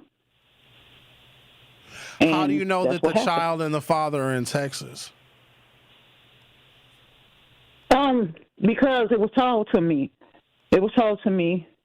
I did have contact with the other grandmother and the child's father yesterday, and they was in Texas. And they said that the child has arrived, hopefully safely, in Texas. That's what they said. Yeah, have you all alerted the authorities in Texas, if you know the name of the city or the town in Texas, to report this child being, I'm going to say, missing? Tell me what? He won't tell. The father won't give no information or anything. No, it's court ordered. Here, you talk. Yeah, well, okay. We got to get a few more details. Okay. So it's not a kid. Daddy said it's not a kidnapping because his name is on the birth certificate. They spoke with a special unit and stated that it would be either considered critical or a critical alert or something else. I forgot. But they said it was neither, and they stated that it was a civil matter. Does the father pay child support? He's court ordered to pay child support. He doesn't pay child support. All right, does the father have joint, not placement? I'd imagine the child is with you full time, correct? Correct. So, no, he does not have... Does the father have joint custody? No. Okay. So, in the documents, and me being there, the lady asked him, like, how would you like to, see him or visit him? He said, no, I'm good. We'll figure it out. So, on there, the lady wrote that the child stays with me.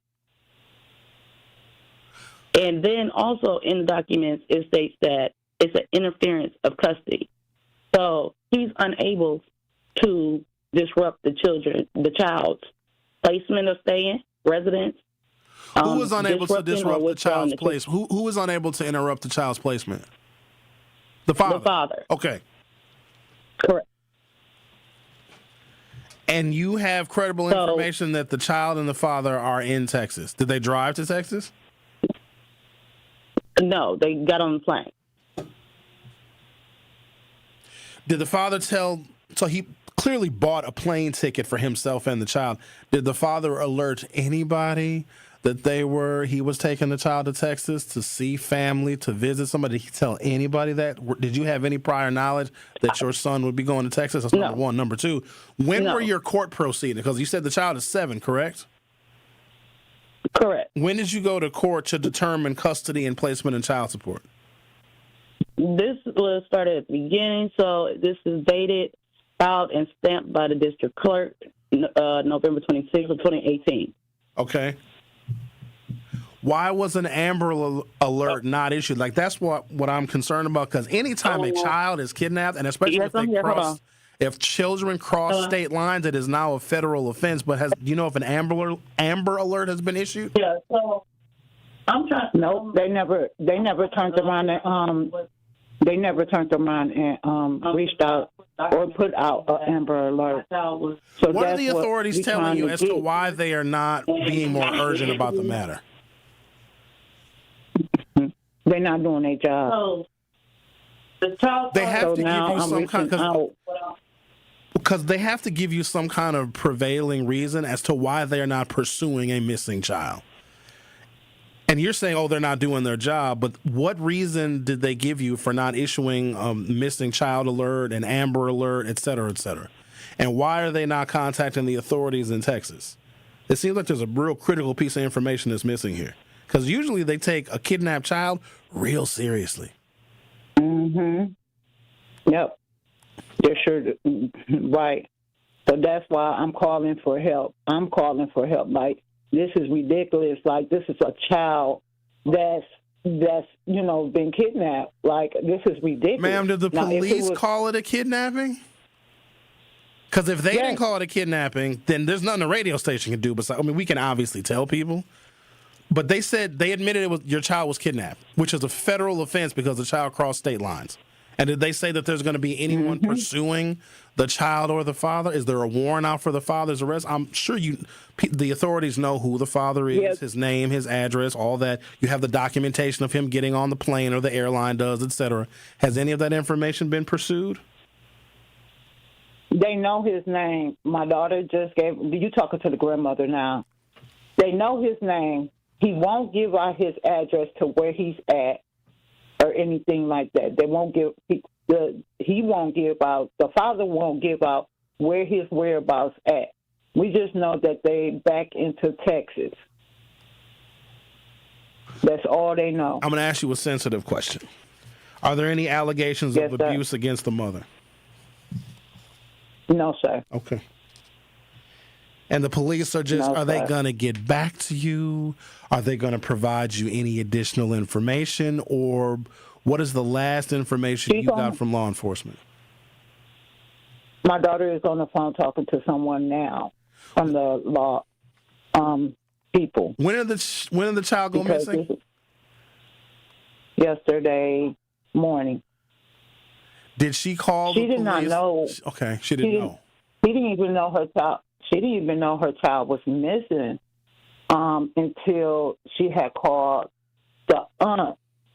she didn't know her child was missing until yesterday evening when she called the aunt and let the aunt know, hey, I'm coming to pick up my son because I want to spend time with him. Whose aunt is it? So it's the child's father's sister. That is who the child was staying with.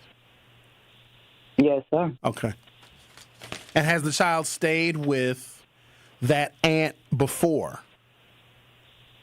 No, sir. He was at my house.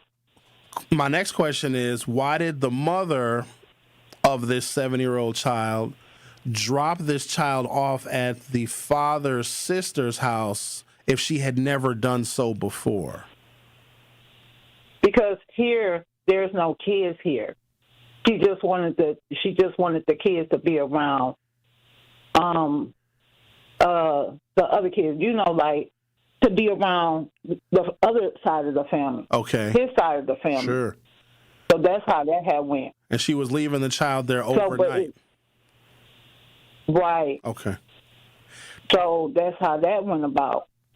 Do we have any indication that the father, is he ever going to come back, or is he going to be permanent in Texas? Does the father live in Milwaukee? No. He stays in Texas. So the father from Texas came up. Did the mother know that the father was in town? No. Nope. So the father never reached out to anyone to say, hey, I'm in town, I want to see my son. That never happened. But the mother dropped the child off at the aunt's house. But the mother did not know the dad was in town. No. Okay. And the police are not calling this. Are they calling this a kidnapping? Because it sounds like, because an Amber Alert, like they would need even less information than this to issue an Amber Alert. And do you know if one has been issued? No, sir. Okay. So maybe this child is not critically missing like we may think. And I'm not rushing to judgment, but also I don't have all the information.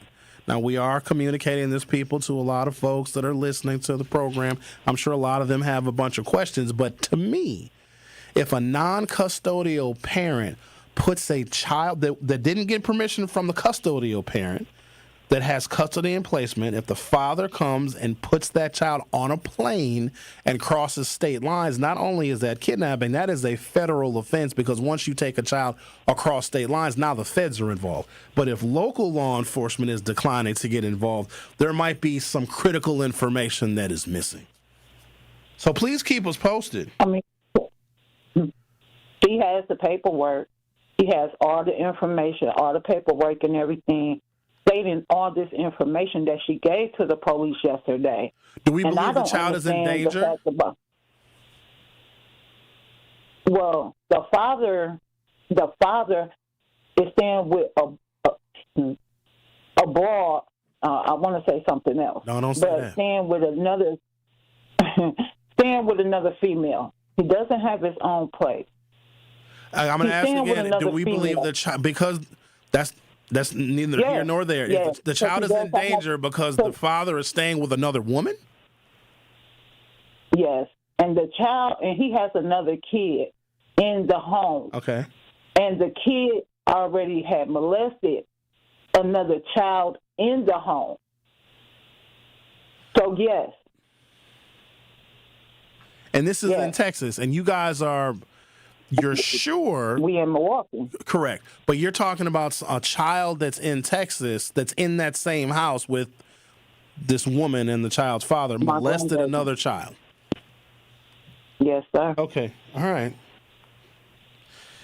Yes, sir. Good luck. Yes, sir. I don't know what we can do. That's what we... But you obviously know where the child. You guys know where the child is staying, because if you know that he's staying with this woman, we don't know the address. We just know in Texas. He won't give out no address of where he's staying at. We just know that he's staying in Texas. How do you know that he's staying with the woman, that there's another child there that was accused of molesting a child? Because my daughter used to stay in Texas. She came back to Milwaukee. She used to stay in Texas. How long has your daughter been back in Milwaukee? Carletta, how long you been up here? A year? Okay. A year and a half. Oh, about 6 years. I'm sorry. She's been back home for like 6 years. I'm sorry. And the child is 7, so the mother, Carlotta, has been back in Milwaukee since the child was about 1 year old. Yes, sir. Okay, has there ever been any travel back and forth to Texas with Carlotta and that child in the last 6 years? No, sir. Okay. Please keep us posted. Is she on the phone with law enforcement right now?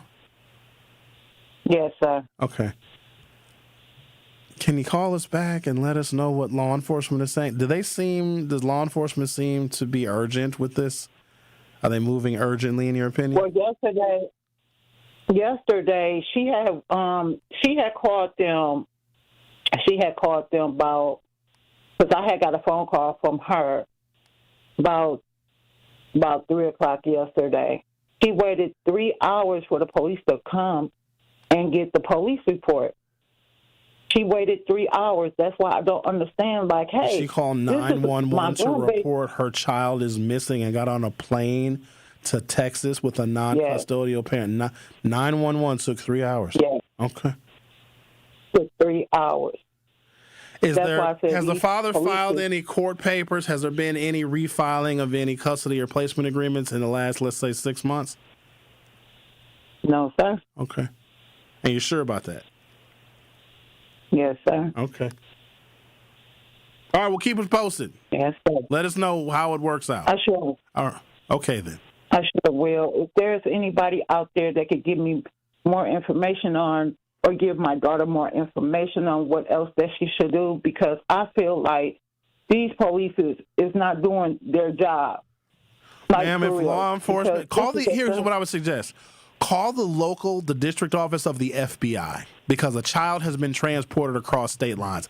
The FBI has an obligation to pursue people that take children across state lines. The Federal Bureau of Investigation, they have a field office in St. Francis. Okay, can you be able to give me that number, You please? have access to any kind of computer, any kind of internet. Google FBI field office, Milwaukee. FBI field. You said field office? Yes. Okay.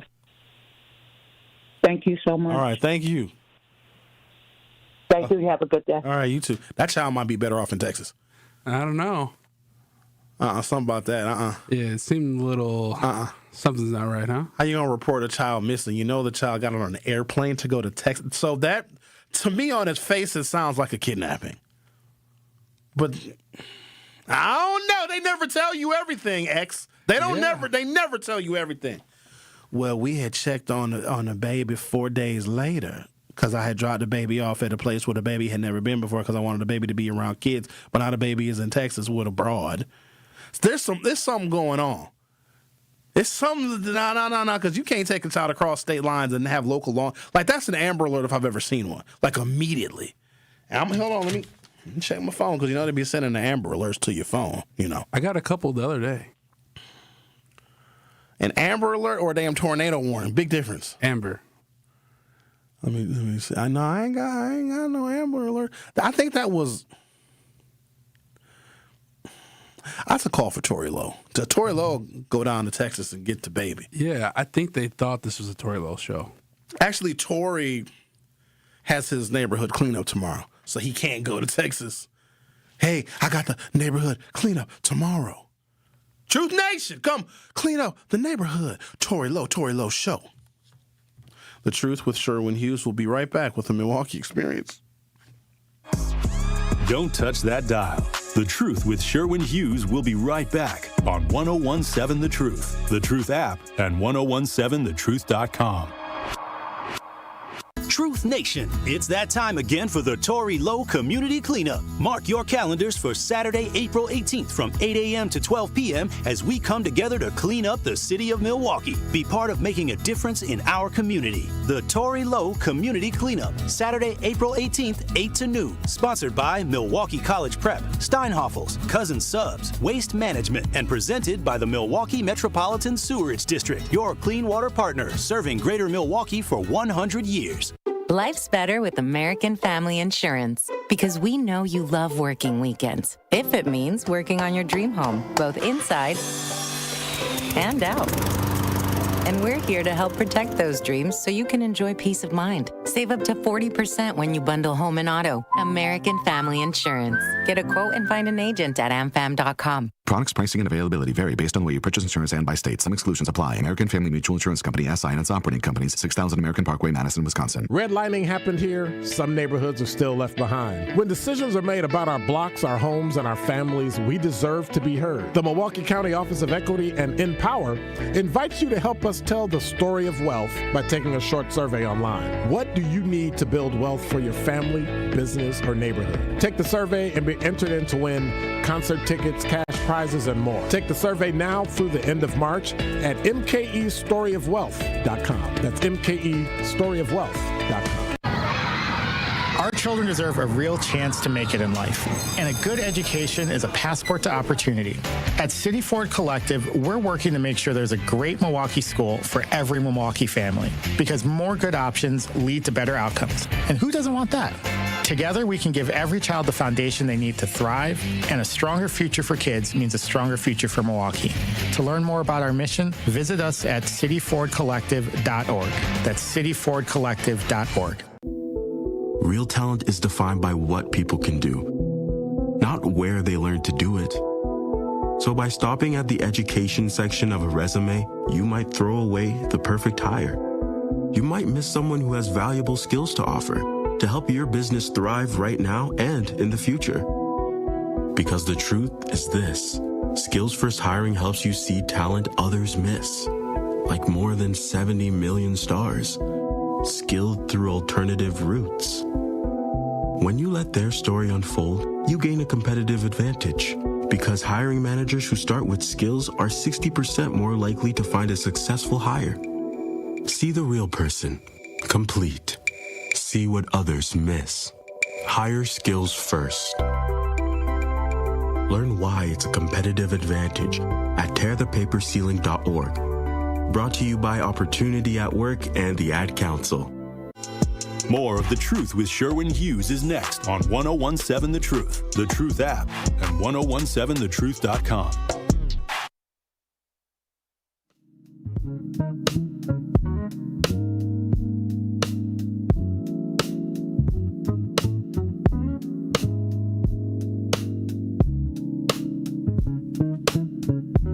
Welcome to the Milwaukee experience. I shouldn't have taken that call. A lot of stuff is. Don't look at me, X. If I start laughing, this is a wrap. This is a very serious segment. There's a whole bunch of really fun and wonderful things going on. Stop. Why are you smiling, dude? I mean, and Bob is on line 3. Look, I'm in a rock and a hard place. I look over to my left, I see Bob's name. I look up and I see you, and you over here tickled to death. Tonight in the Third Ward, Gallery Night. Milwaukee Spring Gallery Night has more than 60 venues showcasing local and regional art. The citywide event features pop-up exhibitions, a maker's marketplace, and local art across multiple Milwaukee neighborhoods this weekend. Spring Gallery Night returns to Milwaukee this weekend, featuring more than 60 venues across multiple neighborhoods for attendees to admire and purchase art. Planned by the Third Ward Association on behalf of the city of Milwaukee. The event expands beyond traditional galleries. Pop-up exhibitions will be featured in restaurants and event spaces and locations like the Kempton Journeyman Hotel, the Milwaukee Public Market as well, and they're going to be hosting a maker's marketplace.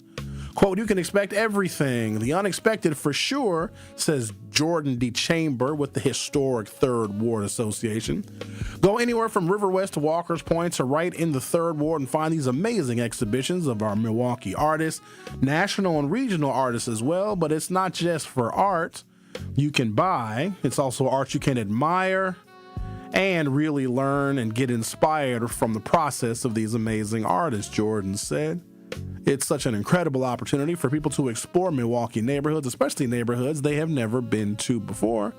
You need a reason to explore, right? And Gallery Night absolutely is the time to do it. So if you go to the Gallery Night website, you'll be able to see all of the different places in which The arts will be featured.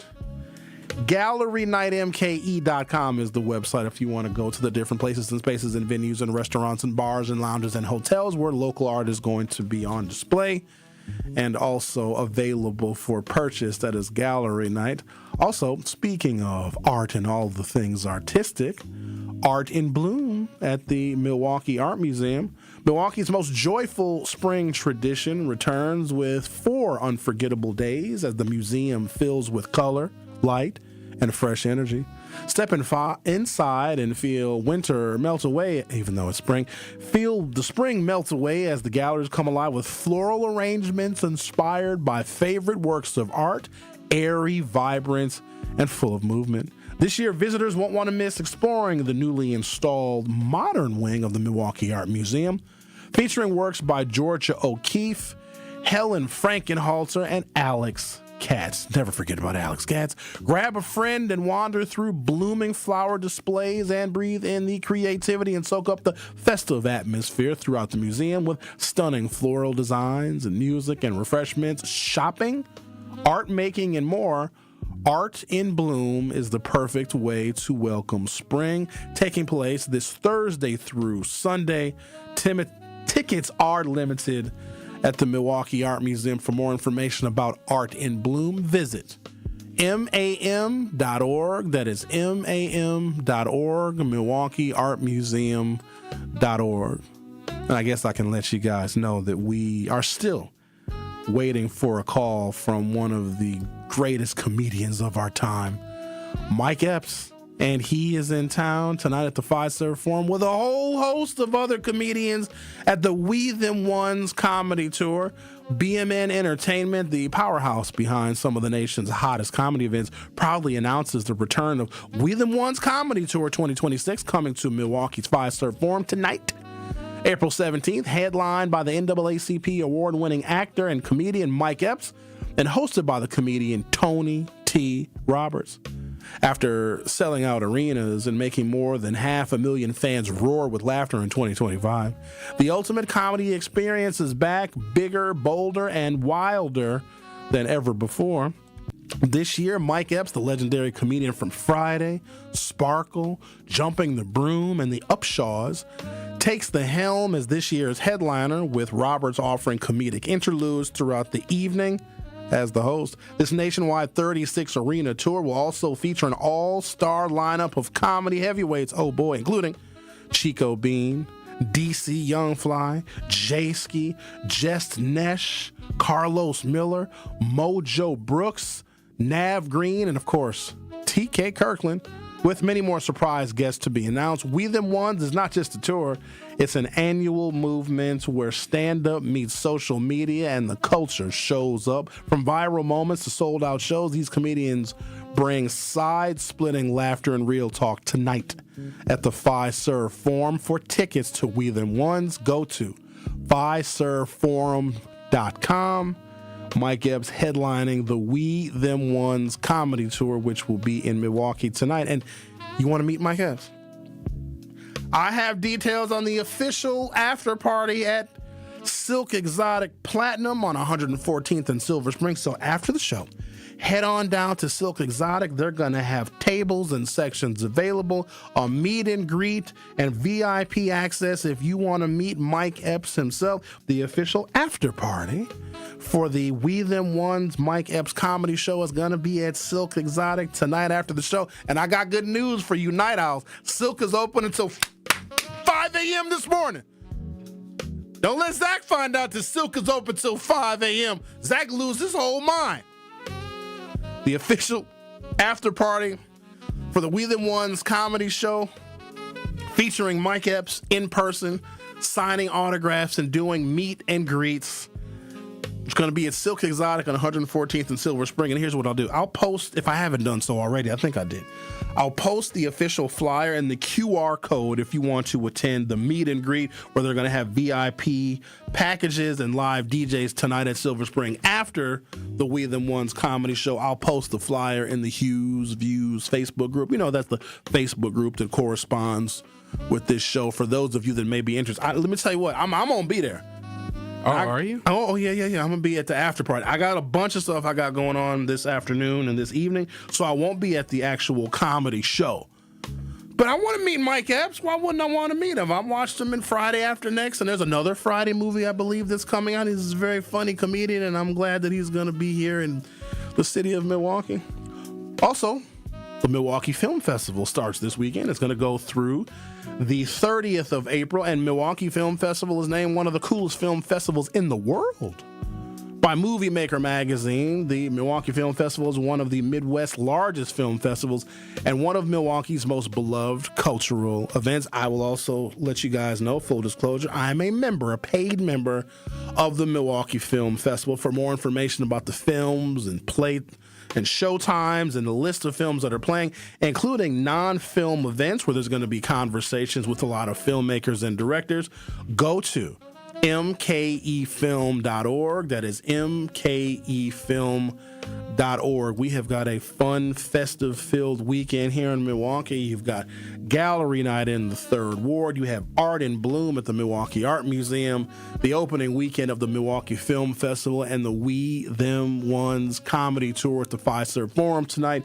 with the official after party, where I will be at Silk Exotic on 114th and Silver Spring. I hope to see at least some of you coming out tonight. That was the Milwaukee Experience, sponsored and presented by our friends Visit Milwaukee. For more information about all the things going on in our wonderful city, our great city on a great lake, visit visitmilwaukee.org. I'm going to take a break, come back, and take a phone call from Bob. Might as well talk to Bob. We've talked to everybody else. The Truth with Sherwin Hughes. We'll be right back.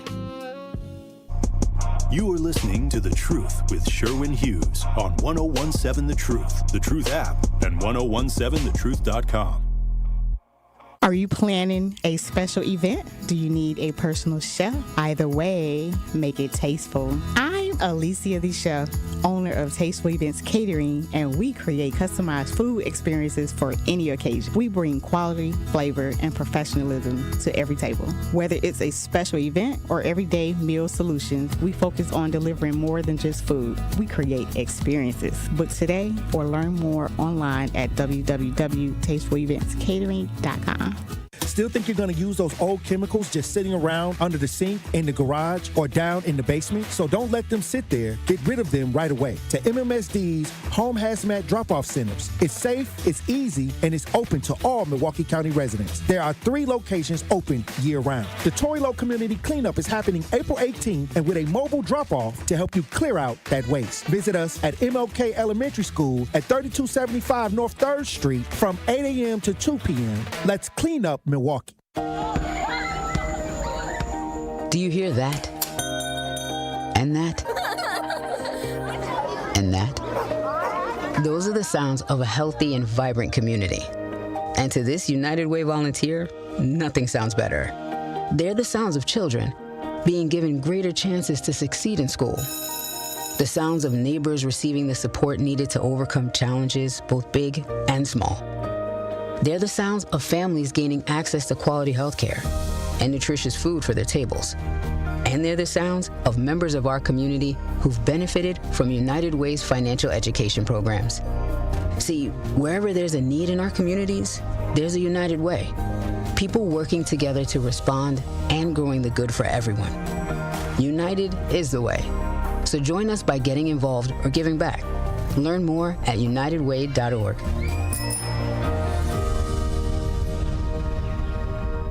Many of our most important memories are made at school. But for children like Victoria, the classroom can be a place of fear and isolation.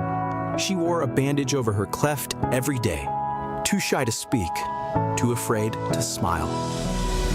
Everything changed after one life-transforming surgery made possible by Smile Train. Today, Victoria's smile lights up her classroom, a symbol of confidence, connection, and new beginnings. Due to stigma, children with untreated clefts often miss out on school entirely. But thanks to Smile Train, students like Victoria are stepping into the classroom, raising their hands, and finding their voice. Smile Train partners with local experts to support with free cleft surgeries and other comprehensive care, empowering children to thrive in school and in life. Let's help every child walk into the classroom with confidence. Visit smiletrain.org/learn. More of The Truth with Sherwin Hughes is next on 1017 The Truth, The Truth app, and 1017thetruth.com.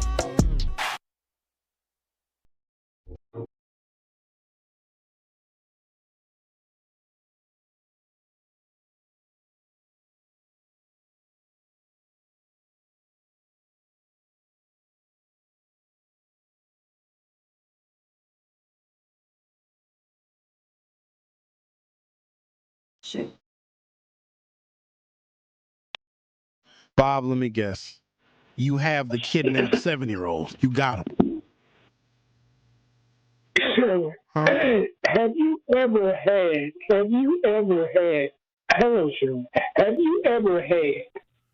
a whole segment of commercials like you just had? That was a whole segment of commercials. Because you knew I was on there. That's how I mean about you being honest. You know, I'll be glad when this week is over with. I want you to relax this weekend and then come back next week more calm. Because you've been a ornery man this weekend. Now, her at first thought you were going to tell her to call Tory Lowe. Tory Lowe can't get no baby back. Tory Lowe's got to do a clean up. He ain't going to Texas get no baby. And number two, you know, when any parent that leaves their kids with a relative or anybody, if she's not there, the other parent can get that child. That is a fact. Now, out of state throws me off a little bit, but he'd probably have a good excuse in court. That's his child. And it's a whole lot of that going on. People don't... Stop, because you just said something that's erroneous, and I don't want people to take that as fact. If a person, a mother or a father, does not have court-ordered placement or custody of a child, that person that does not have, the non-custodial parent, does not have the ability nor the legal authority to remove that child and take them somewhere else, let alone out of state. Even though that father's name is on the birth certificate, the court determines the kind of interaction that father can have with that child. And if there are not established dates of custody and placement, that father legally cannot remove that child from a place where the mother, who is the custodial parent, dropped that child off. So no, a parent does not have that kind of access to their child. And if they do, they still have to get permission from the custodial parent before they take that child anywhere, let alone putting them on an airplane and taking them back to Texas. So I had to clear that up. Sherwin, okay. You can clear it up if you want. Bob, I'll choke slam you. I promise you I will, because it wouldn't even be difficult. I probably could do it with one hand. Sherwin, we do not want people thinking that just because they are the biological parent of a child, that they can go and grab that child from where that child is at and take them across state lines. That is a federal offense. You will go to federal prison for that. That actually is child trafficking. You cannot remove a child without permission from the custodial parent and take them anywhere, let alone across state lines. And because they used an airplane to do it, it's another federal offense because airlines are regulated by the federal government.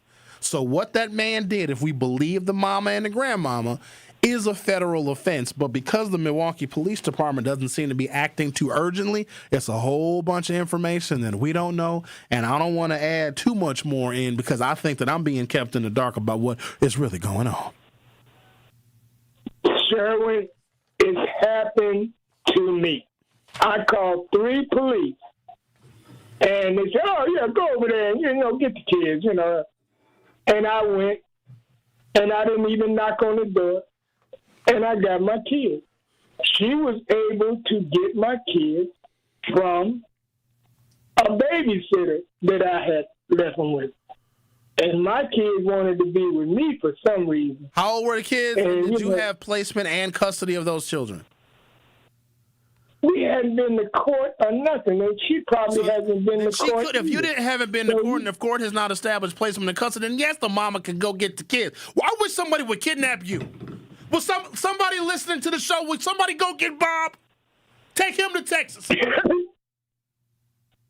Look, the thing is, you know, what's the big deal is this.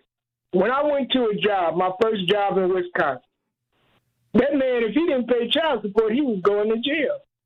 You know, people are strange. Some will pay child support like you did, and it's over with when they get in their 50s, and it's okay. And some would rather die or go to jail than pay child support. It's strange like that. You know, it really is. I paid a lot of child support.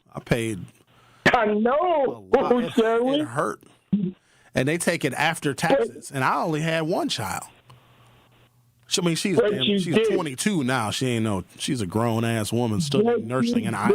You did it. Some people are just the opposite. They would almost they will go to jail, but they will almost die not to pay child support. But you don't understand. You pay your child support, and then it's the end when you're in your 50s, most likely, and then that's over with. You know, hang in there. You know, it's nothing but money. And calm down this weekend. Be better next week. Talk to you later, sir. I don't know what's so funny. I hope I don't see Bob this weekend. I hope I don't run into him. Do you ever run into him? When we have events, he shows up. I mean, he's played the keyboard and the saxophone at our events before. I didn't ask him to. He just brought. Well, he might come to the strip club. I hope not. Bob will have a heart attack. And we don't call it the strip club. We call it Silk Exotic Platinum. It's a very upscale gentleman's club on Milwaukee's far northwest side. Oh, do you frequent there a lot? The official after party for the We Them Ones comedy tour, which is in Milwaukee this evening, headlined by Mike Epps. Yeah, I've been there. They got a bunch of Silks. Now, there used to be only one. Now they have one on Juneau, and then they have one literally on the same street that we're on, right here. Oh, yeah. I know a few ladies that work there. You ever go visit them? No, I'm not a strip club kind of guy. Okay. And it's not for everybody. It's just another entertainment amenity amongst many that we have here in the city of Milwaukee. But yeah, I've been there. I've been there before. I've been there a few times. It's fine. Seems like a fun place. You got to be in the mood for it. When I was younger, I could go to the shake joint and it would elevate my mood. Like, I'm like, oh, I'm not having a good day. Let me go to the shake joint and I'll be in a good mood. Now I got to be in a shake joint mood before I even walk in. Otherwise, it's just annoying. Because once you've been to one and you know how it actually works, then the fantasy fades away. It's not the same. When I was young and stupid, and it was all like glitzy and it was glamorous and all these beautiful women. Oh my God, they're so beautiful. Once you know that they're single mothers, they got bad credit, their car doesn't work, their washing machine is broke, they're late on their rent, they got problems with their 4 baby daddies. There ain't nothing sexy about that. Yeah. The curtain is peeled back. Oh, that's so bad. It's bad. So, yeah, tonight. But no, the girls are going to be at Silk tonight. The ladies I know are great. They have great personalities? Great personalities, great people. Well, here, I have this here. Oh, you're official. Yeah, I'm official. As a whistle, as a referee's whistle. Yeah. Well, because I'm a celebrity. You know, I get access to stuff around town. People, you try to zoom in. I ain't gonna let you zoom in on it now. Somebody might get my membership number off of that. Who's your favorite lady? There's no such thing. There's no. No. You don't have like, I can't get a favorite lady, because if you see somebody and you go visit her or whatever and you like her and you hang out with her, buy her drinks and get lap dances from her or whatever, the next time you go, ain't no guarantee she's gonna be there. The turnover rate can be very, very high, but no, I don't do that. Too old to have a favorite lady. Because then I'm just a sugar daddy. Well, and if I'm a sugar daddy, I'm a sugar daddy the right way. What if she dances for you for free?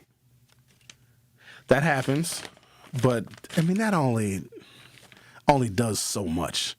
Like, I'm not now at this age as thrilled and entertained by just the dance as I once was. I got exposed to strip clubs way early. So when I was going to UW Oshkosh in Appleton, which is about 30 minutes north of Oshkosh, we go to this joint called Bean Snappers. Now, Bean Snappers is what we used to call back in the day a juice bar. Didn't serve alcohol.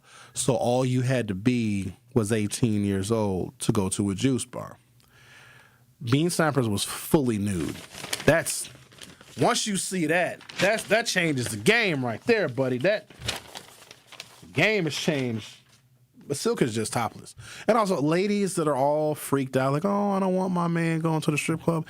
If you have a negative attitude about the shake joint, ladies, you should go. You'll find it's a very decent place. Everybody's very sophisticated. The behavior is appropriate. I think some women believe that when their men go to strip clubs, that all sorts of naughty things happen. But I've also come to find out the only women, girlfriends, fiancés, and wives that get insecure when their husbands, boyfriends, fiancés go to strip clubs is because those wives, fiancés, and girlfriends are not giving their husbands any kind of special attention, because the way the woman may think of it, if I'm not giving my man special attention, I'll be damned if he goes and gets it somewhere else. So, no, ladies, I would suggest you go and just check it out. The Truth with Sherwin Hughes, exclusively on 1017 The Truth. Will be right back. Don't touch that dial. The Truth with Sherwin Hughes will be right back on 1017 The Truth, The Truth app, and 1017thetruth.com. Need a way to hype up your day? Hello, is this Shirley? This is she. Shirley, you are our Gruber 5K giveaway winner this quarter. Congratulations. What would you do with $5,000? Going to look at buying me a pickup truck. That will be some of my down payment. Stay tuned into 1017 The Truth for your chance to be entered into the Gruber Law Office's 5K giveaway. For contest rules, visit 1017thetruth.com. I love you guys. I got money now. Hungry for something fresh and delicious? Get your favorites from Cousin Subs delivered straight to your door. From our freshly baked bread and hand-sliced meats and cheeses to our famous sides, crispy golden fries, Wisconsin cheese curds, or creamy mac and cheese. Every meal made to order and ready to enjoy. Ordering is quick and easy online or through the Cousins app, whether it's a solo lunch, family dinner, or a spread for the whole crew. Let us bring it straight to you, fast and fresh. Cousin Subs. We believe in better. Life's better with Drive My Way from American Family Insurance, because we know it's more than just a car. It's your escape pod, your adventure mobile, your memory maker. And we help protect the dreams that drive you. Personalize what you pay for auto insurance and you could save between 10 and 35%. American Family Insurance. Get a quote and find an agent at amfam.com. Products, pricing, and availability vary based on the way you purchase insurance and by state. Unsafe driving behaviors may increase your rate. American Family Mutual Insurance Company, SI, and its operating companies, 6000 American Parkway, Madison, Wisconsin. Discover your new favorite city, Milwaukee. Catch a sunrise over Lake Michigan. Sip your way through craft breweries. And dive into a dining scene that's turning heads. From museums and music to thrilling sports teams and buzzing nightlife, Milwaukee delivers all season long. Good things are always brewing on the Fresh Coast. The expert guides at visitmilwaukee.org have everything you need to fully plan every detail. Whatever it is you'd like to do in Milwaukee. Plan your trip today at visitmilwaukee.org. You served behind the desk. You served in combat. You did 4 years and got out. You were drafted. You gave 20 years. You gave exactly what your country needed. And so did you. When you raised your hand and swore an oath to your country, when you put your name on a dotted line, you became part of only 1% of Americans who did the same. You are a veteran. You are a veteran. You are a veteran. Because no matter when, where, or how you served, you made a sacrifice for your country, and you deserve support. If you're struggling with life after service, don't wait. Reach out. Reach out to a loved one, to a fellow veteran, to VA. Find resources at va.gov/reach. Brought to you by the United States Department of Veterans Affairs and the Ad Council. More of The Truth with Sherwin Hughes is next on 1017 The Truth, The Truth app, and 1017thetruth.com.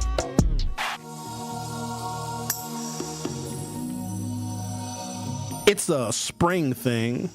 Milwaukee, come on out Saturday, May 2nd from 11 a.m. until 3:30 at the Embassy Center, MKE, at 3725 North Sherman Boulevard.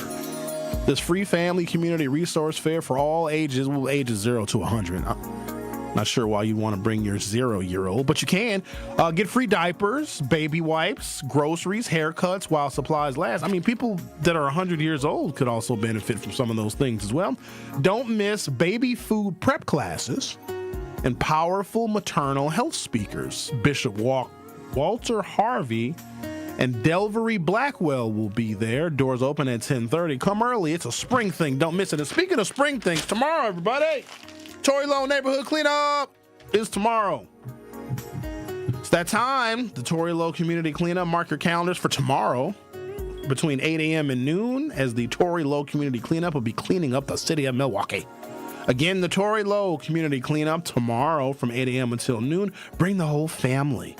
The Tory Lowe Community Cleanup is sponsored by Milwaukee College Prep, Steinhoffel's Cousin Subs, and Waste Management. It's supposed to rain tonight again, so I don't want that to put a damper on your plans. I don't even want to ask what we learned today. The Cunis auto dealership is being true to form. A year and a couple of months ago, there was an African-American woman who had the N-word written on her oil change reminder sticker.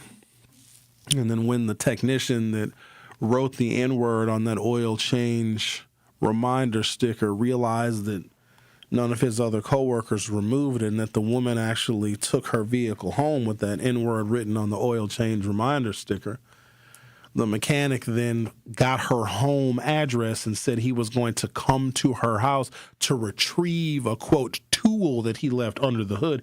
And what he really wanted to do was come to her house and remove the sticker, even though the woman had already seen it. That was in February of 2025. And then we come to find out just this week, another Cunis auto dealership, a salesperson who worked for Cunis at the time, sent an animated photograph to an African-American woman of an ape.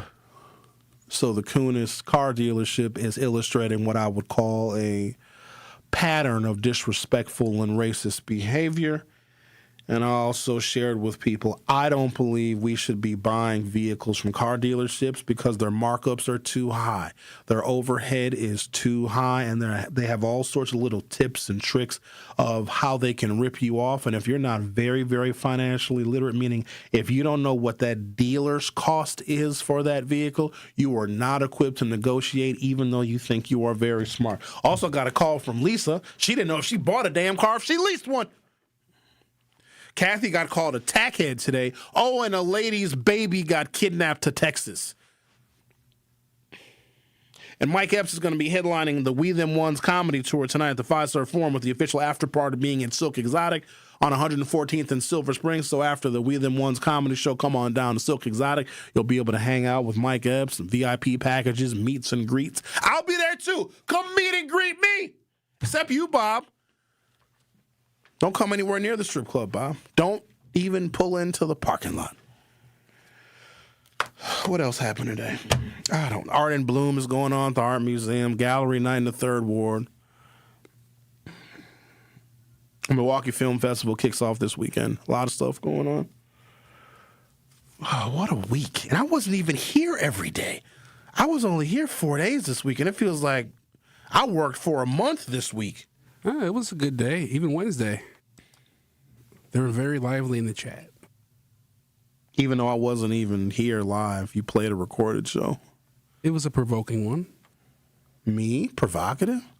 Gets the people going. JD said no one wants to kidnap Bob. I know they wouldn't. He wouldn't shut up. Well, where are you taking me? I'm hungry. I sure could use a hamburger or some barbecue ribs. Do you have a saxophone? Where are we going? Drop him off. They would try to kidnap Bob, and then be like, you know what? too much. He talks too much. Too much work. Drop him off somewhere. Adam called today. He got mad at me because he didn't know what year it was yesterday, nor did he know when he retired. So he called back today to admit that he made a mistake. So that also happened today. What else do we do today? I don't know. I don't know what happened today. It's been some good radio. I did 2 hours worth of research on the subject this morning, and I didn't even get to the topic. I almost don't even want to preview it because I have a whole show already planned for Monday on this thing that I was incessantly looking up and finding articles and documents and statistics. I had to go to a whole bunch of websites and compile all this stuff. I spent 2 hours putting this part of the show together. I prepared for 2 hours to do this segment, and I ain't even get to it. In fact, I was smart because I knew that there was a chance that I might not get to the segment that I prepared for, which is the weird thing about radio. I might spend, it's like some stuff I prepare for several days. I'm like, okay, well, I'm going to talk about this topic on Thursday. I might start looking stuff up on Tuesday, and I'll email myself an article here or there. I might find some social media clips that go along with whatever I'm going to talk about on Thursday. Thursday rolls around, and I don't even touch the damn topic. And then I might say, oh, okay, well, I'll talk about it on Friday. By the time Friday gets here, the topic is no longer timely. So that happens quite a bit. You have all these great ideas of what you want to discuss, but then sometimes the information becomes outdated. The Cunis story is one that's troubling because when my former colleagues broke the story of the African-American woman from West Dallas, this was in February of last year, had the N-word inscribed on her oil change sticker, which is a damn crime against humanity. Like, you're going to a place, paying them to service your vehicle, and they're calling you the N-word and writing it down and sticking it inside of your windshield. When my colleagues brought that story up, former colleagues, they got chastised because they pronounced the name of the dealership wrong. It was just unbelievable. And now Cunis is in the damn news again. Let me check the YouTube poll before we get out of here. I only got 40 seconds left. We asked you via YouTube, where are you most likely to purchase your next vehicle? 61% of you say a dealership, 39% of you say online. I personally would rather purchase my vehicle online because it's much more straightforward. You don't have to deal with the bias of the salespeople. I also told a story how I went into a Jeep dealership probably 20 years ago, and they totally ignored me. So online vehicle purchasing for me from this point forward. Thank you for listening. I'll see you tonight at Silk. In 1987, the Bucks took on the world and changed basketball forever. At stake, basketball supremacy in the United States. Bucks versus the World, narrated by Charlie Behrens, is the new season of Behind the Bucks podcast, presented by Gallagher, your trusted insurance broker and HR and benefits consultant. It's the untold story of the 1987 McDonald's Open, when the Bucks became the first NBA